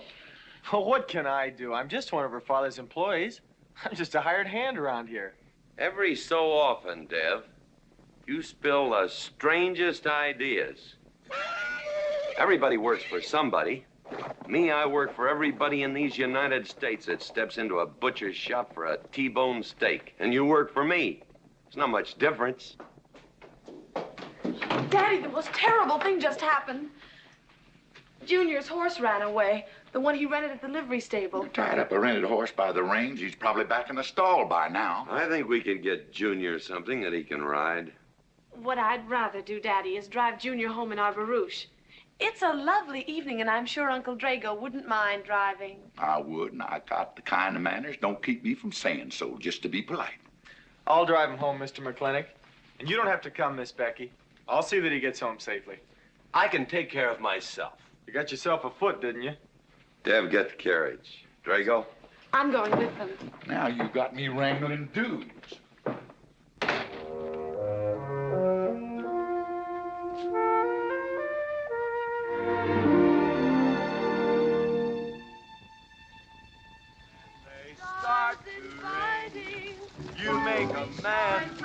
like a king, just right for me.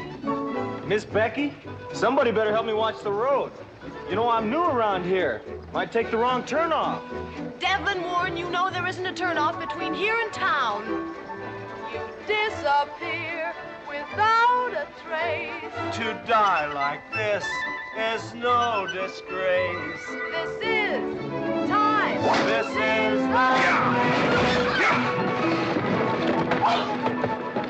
Devlin Warren, what are you trying to do? Kill us? Rather have your friend drive? Yeah!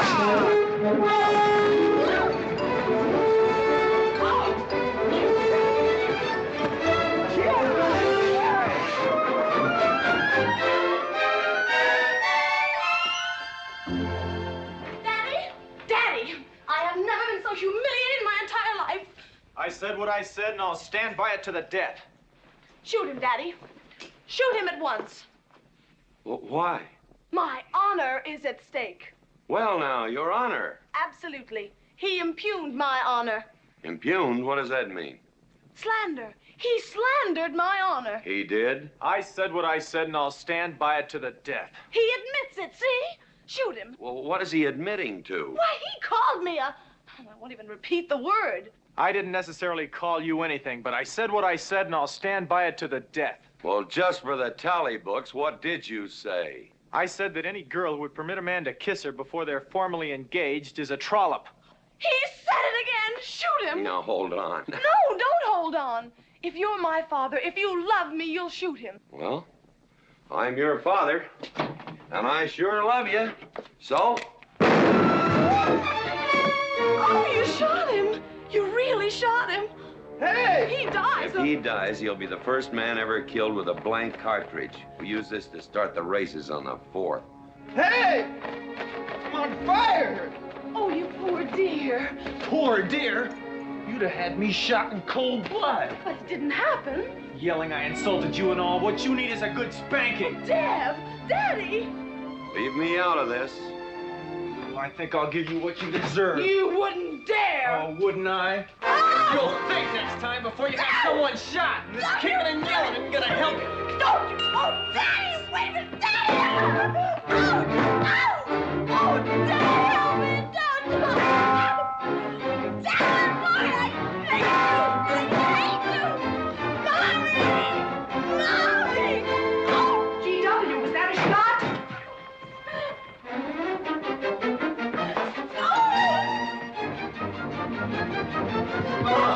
Becky, what happened? He spanked me!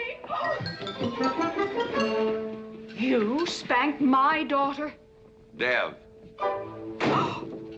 You mean you stood there while that brute beat our daughter?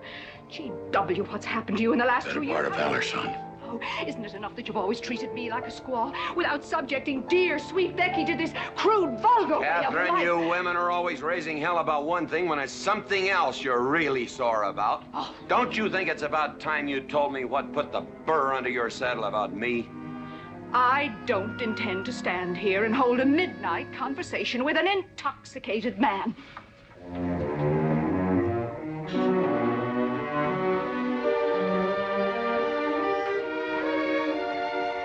And I am not intoxicated. Yet.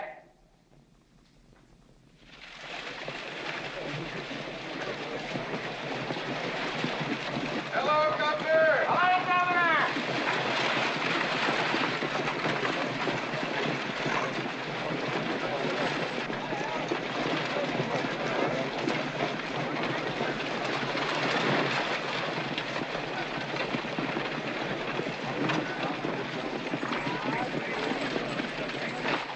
Chief Puma? Yes, Sergeant. Big McLintock, we know you get us fair judgment. You gentlemen, follow me.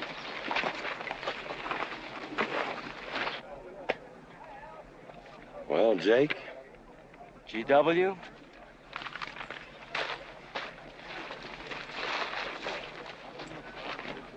Well, GW, it's been a long time. Not long enough.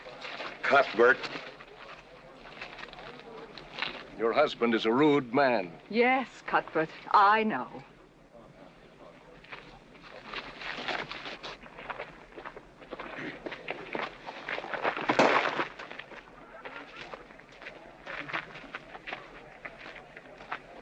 Where you want the Indians, Mr. McLintock? Mr. McLintock is not running this hearing. Sergeant, seat those Indians. Yes.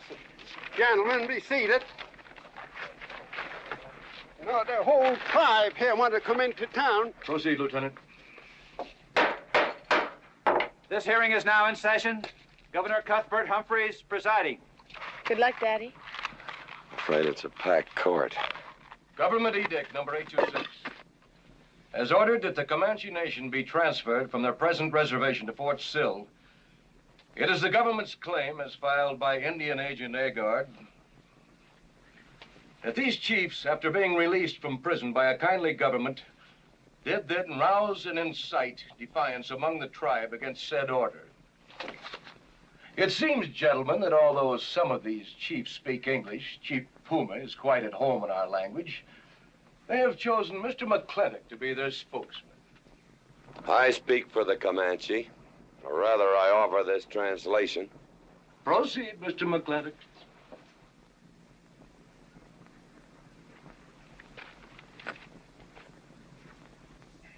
The Comanche say, we are an old people and a proud people.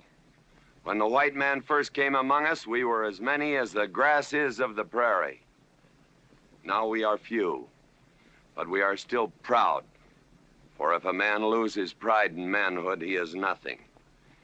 You tell us now that if we will let you send us away to this place called Fort Sill, you will feed us and care for us. Let us tell you this.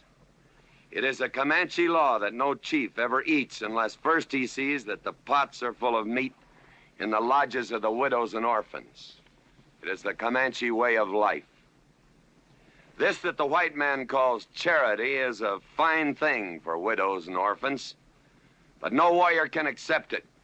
For if he does, he is no longer a man, and when he is no longer a man, he is nothing, and better off dead. You say to the Comanche, you are widows and orphans. You are not men. And we, the Comanche, say we would rather be dead.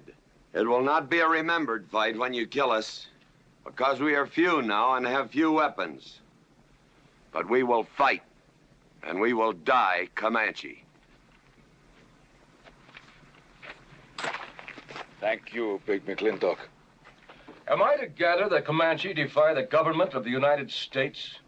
Yes, you may gather that the Comanche defy the United States government, or at least this commission. Gentlemen.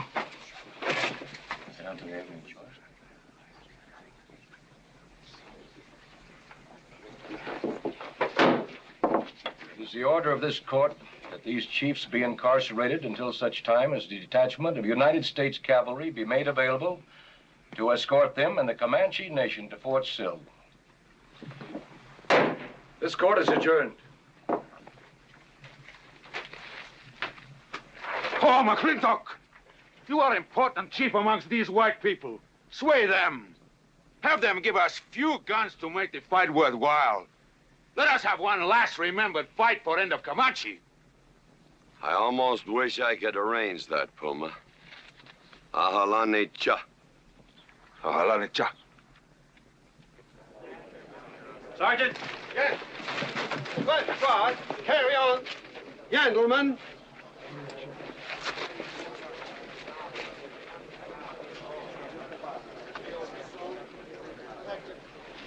It's sad, these changing times. It isn't the times that are changing, Mama.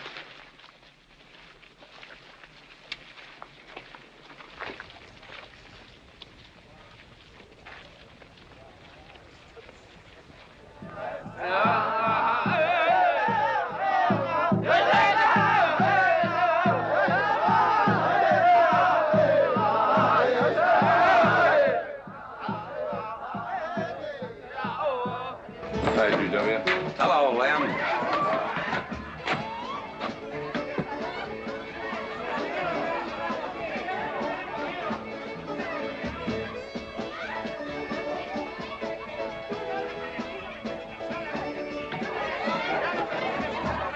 Bunny? Oh, howdy, McLintock. I figured you'd be belly down drunk by now. I've been doing some drinking, Bunny. Is that boxcar still on the siding? Well, sure, but... But what? Well, I don't like it. You don't, eh? You figure if them Indians get out there and lead the cavalry on a wild goose chase, that great white father's going to get nosy. Get nosy, and he'll investigate. And when they find out how that side-saddle governor's been messing things up, they'll give those Indians a fair trial. But that's live ammunition in that boxcar. You know what'll happen if them Indians get some guns in their hands? Somebody's going to get hurt. Is Puma's word good enough for you? Well, I don't... McLintock, you got yourself a partner. Leave me out of this. Hey, McLintock. Good night, Bunny. Good night, Governor. Governor. There is the Katie with her light red hair, sweet as the roses on a summer air. I'll find her somewhere while the moon is high and tell her that I love her, and I'll love her till I die. Katie Gilhooly, the master's home. Katie, Katherine Gilhooly McLintock, where's the woman of the house? Mr. McLintock. Oh, there you are. Mrs. Warren. Oh, good evening. I waited up for you, Mr. McLintock. Oh, how nice. I want to talk to you about something. Delighted. 309 times straight. I beg your pardon? 309 times straight without a miss. Gotta be a record. I suppose so. Now, Mr. McLintock, what I wanted to say... 2-pound Stetson, 6-inch brim, 53 feet in the air. It's gotta be a record. I'm sure it is, but the reason I waited up... Dagnammit, woman, can't you hold that glass still? Of course, sir. Now, down the hatch to my world's record. Down the hatch. Yes, sir.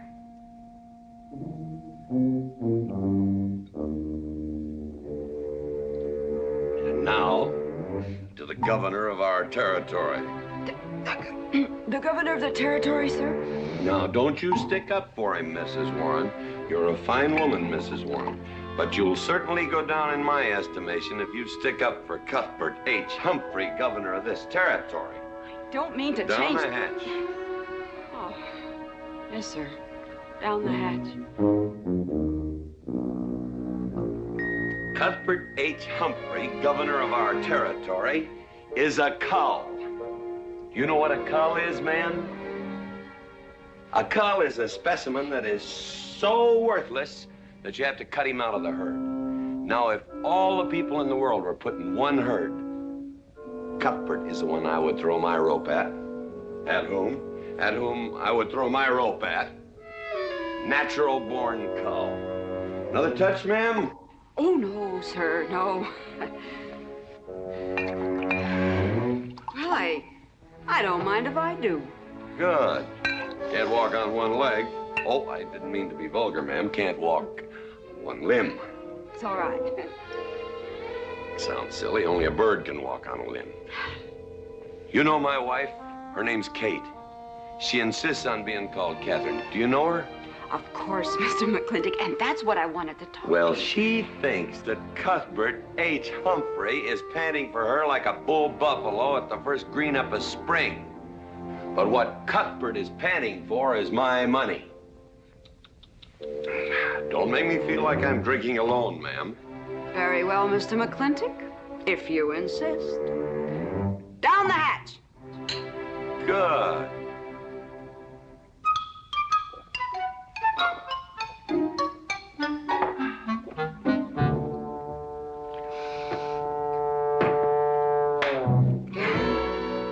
Mr. McLintock,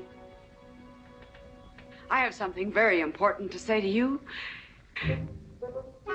Very important. You'll have to wait till the morning. Toodle. Oh, it's all right. It's all right. Betty, bye-bye.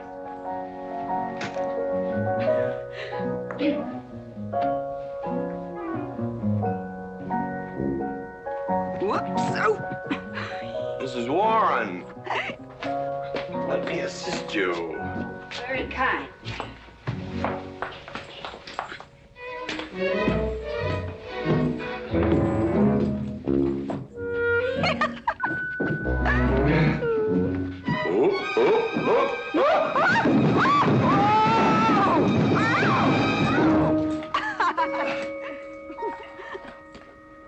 Whoops. What's going on here? Now, Catherine, are you going to believe what you see or what I tell you? Mrs. McLintock, hope you won't misunderstand. It's the first 100 women sitting on his lap that I misunderstood. Number 101 is quite simple. Now, G.W. McLintock, I have some... He's gone to sleep. Just when I know exactly what I want to say to him, he goes to sleep. I waited up to talk to Mr. McLintock. I wanted to tell him I was quitting. You see, Sheriff Lord has asked me to marry him, and... Oh, congratulations. I don't want to seem prudish, but if you are going to marry Sheriff Lord, it seems to me that you're sitting on the wrong man's lap.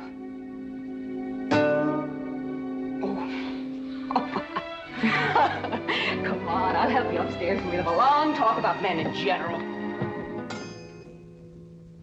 Ladies, one moment.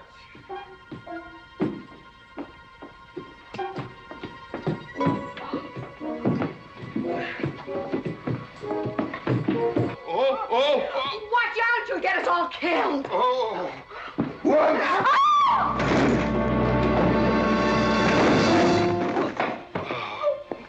Wait a minute, ladies, till I catch my breath, and I'll get you up those stairs as sure as my name is George Washington McLintock.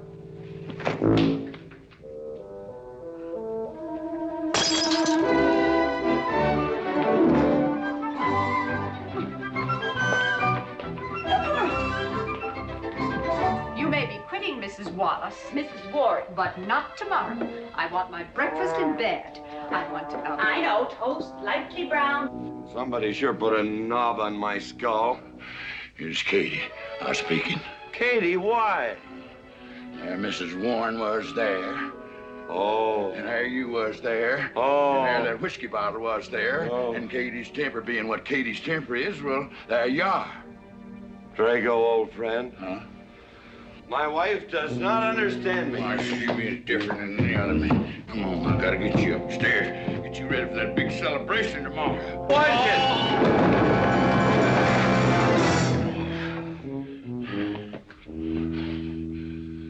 Drago, I am sleeping in the den.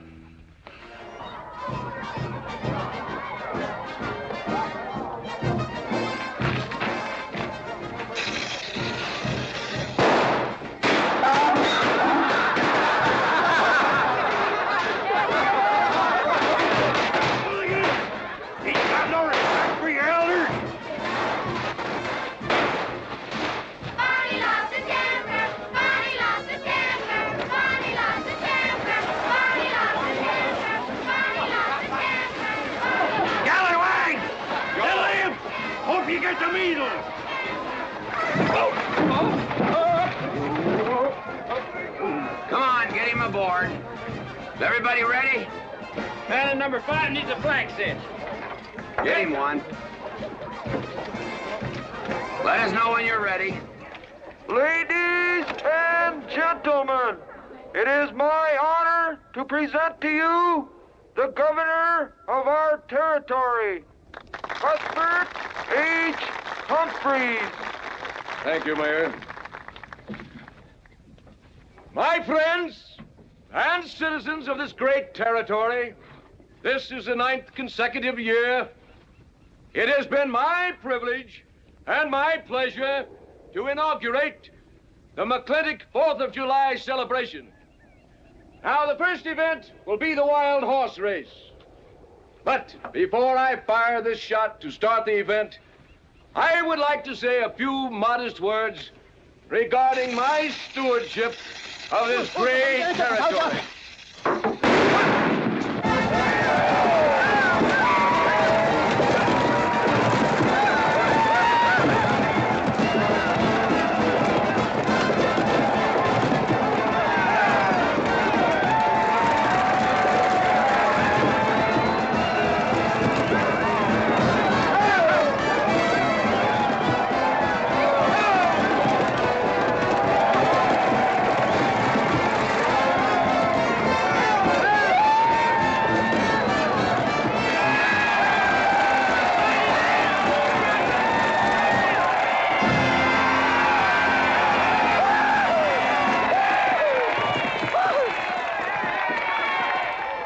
Professor Birnbaum. Gentlemen. Sheriff, here's your horse. Come on, get them all lined up. Come here, King. Now, boys, you all know the rules. It's twice around the inside, once around the outside. First cowboy that hits that finish line without busting that egg is the winner. And I caution you boys about some of them eggs, because some of them eggs are last year's holdovers. All right, mount up.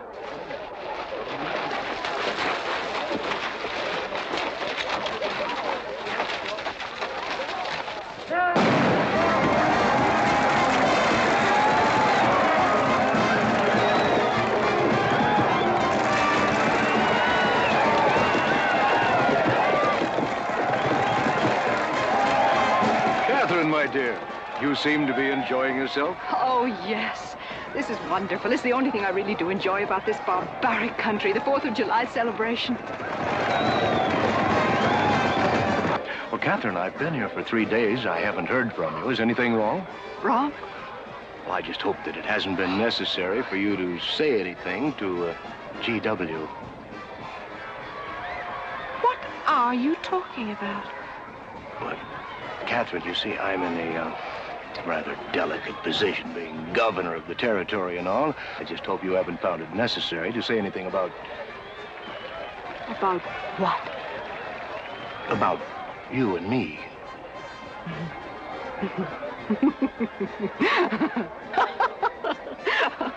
Why, you pompous windbag.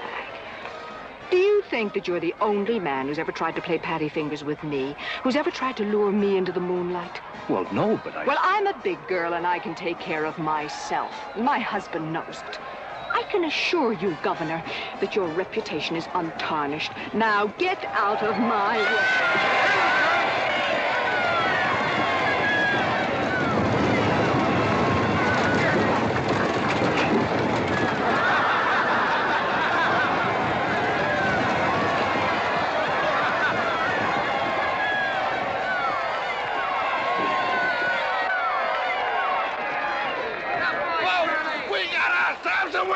Curly Fletcher!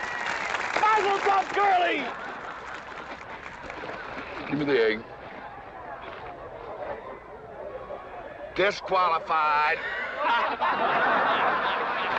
Here you go, Curly. GW, you'll never believe what happened over there. What? You smell a beer.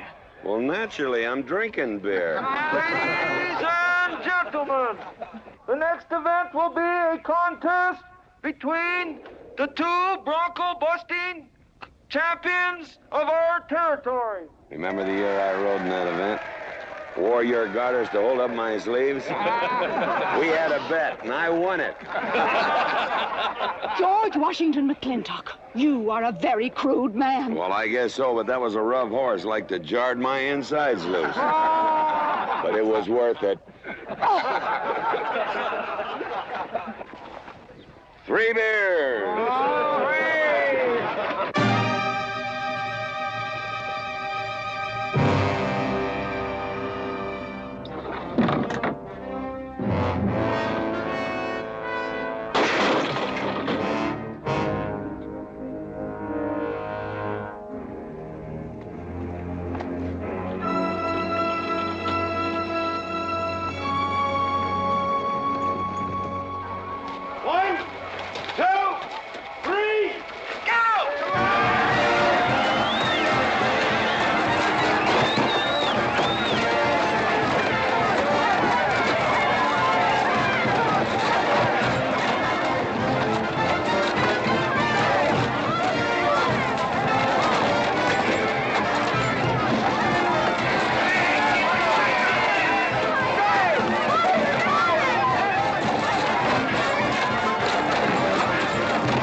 guess so.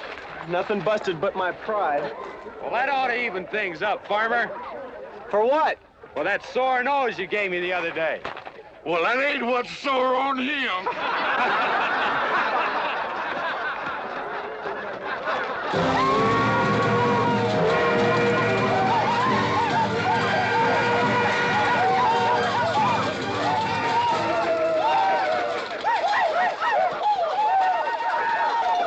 The closing event is the cow pony race.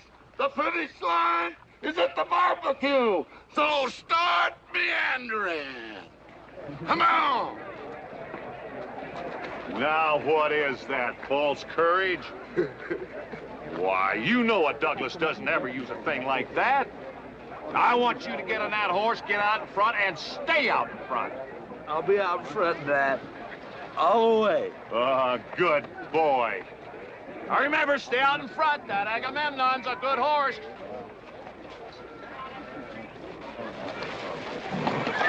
Oh, Agamemnon.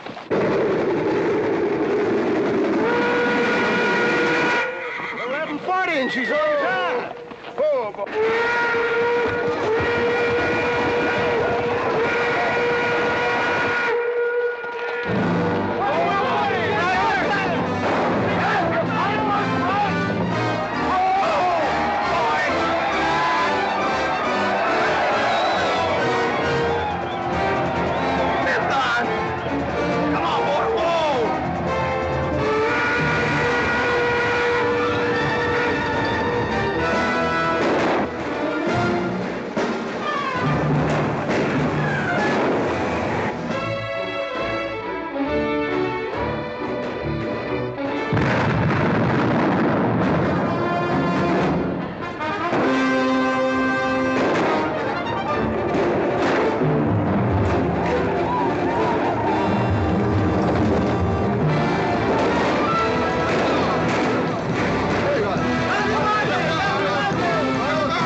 Whose idea was this stunt? God doggone it, they're my real book.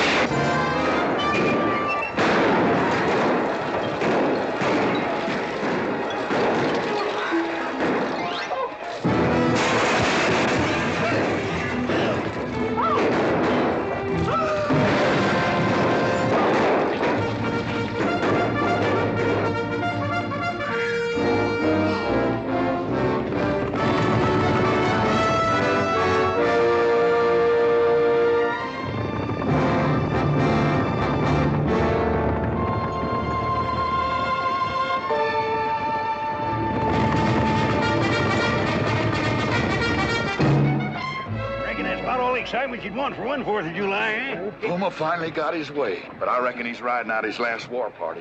We won't get very far. But one thing still has me puzzled. Where did they get the guns? I was wondering the same thing. My kidney's been bothering me. Bunny? GW!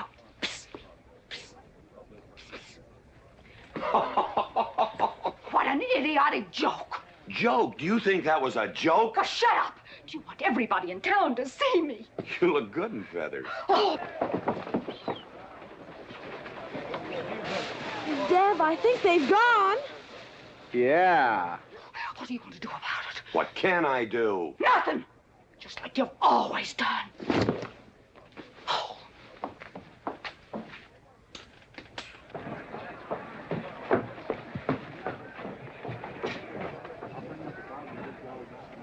How long, GW? How long what? Katherine. She's been riding herd on you for 2 years now. I'm a peaceable man.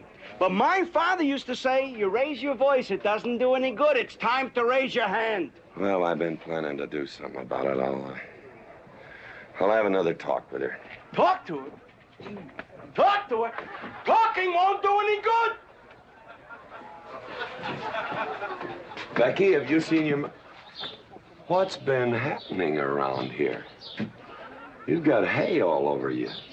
Been some mighty sneaky goings-on here during that raid, Mr. McLintock. Who was it said only a trollop would kiss a man before they were formally engaged? Oh, but we are engaged, sir. You are? That is, with your permission. Well, you've got it. Oh, Mrs. Warren? I think it's wonderful. I guess this is the only engagement that ever started off of a spanking. Mm-hmm. I reckon Birnbaum is right. All right. Lord bless us, this is gonna be a great day. Doggone it, folks. Let's don't let a little old Indian raid break up a good barbecue and a rodeo. Get a meat sound. Let's go. You contestants get ready for the cow pony race.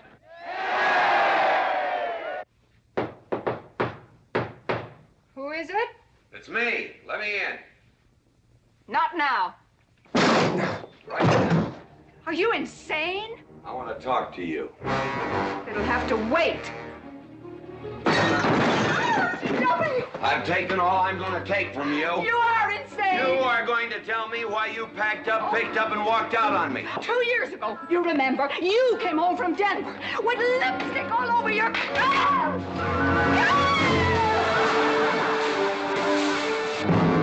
Lipstick on my collar.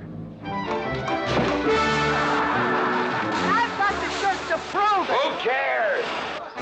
Why, you big...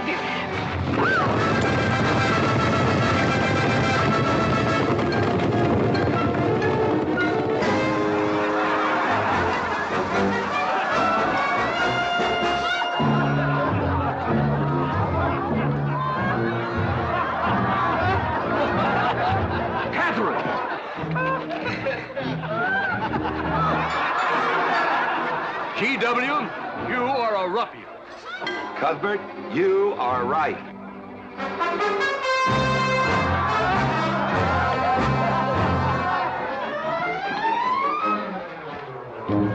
Well, what kind of a family is that? The best! And dangerous, son. Who won the race? Who cares, Neymar? History's being made.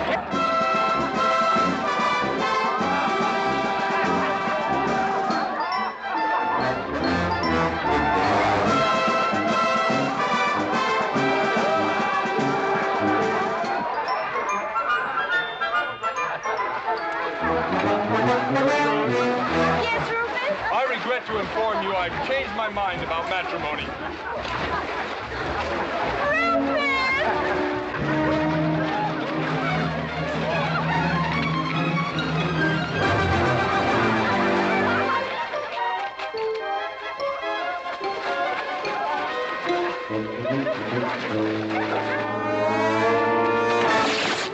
Hey, Mrs. McLintock!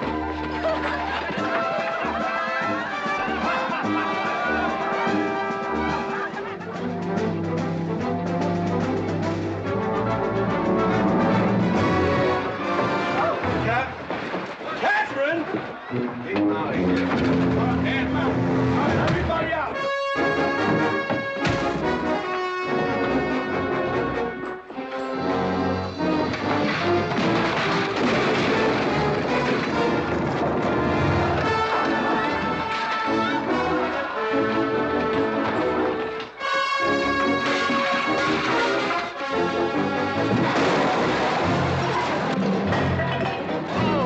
Looks like GW is buying out the whole store. I'm afraid you're right.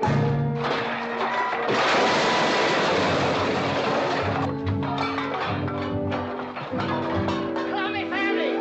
Clammy family!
If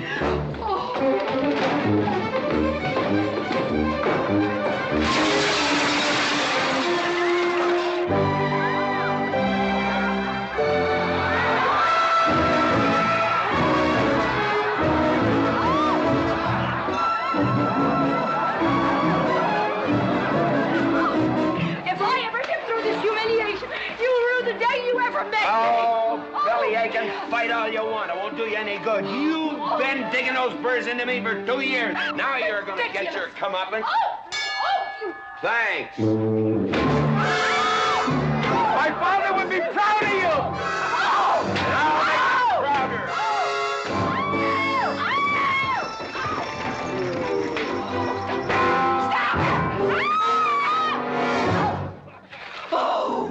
Keep it. You may need it. Now get your divorce. Home. Don't spare the horse. Home, You heard me. Don't think you're going to get rid of me that easy. Yeah.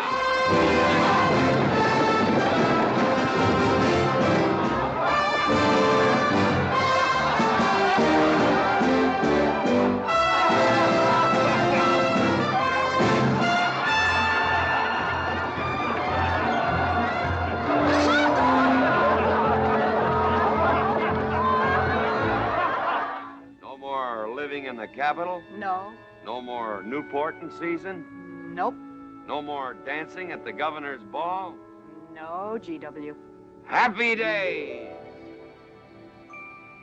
310 times without a miss. That's a record.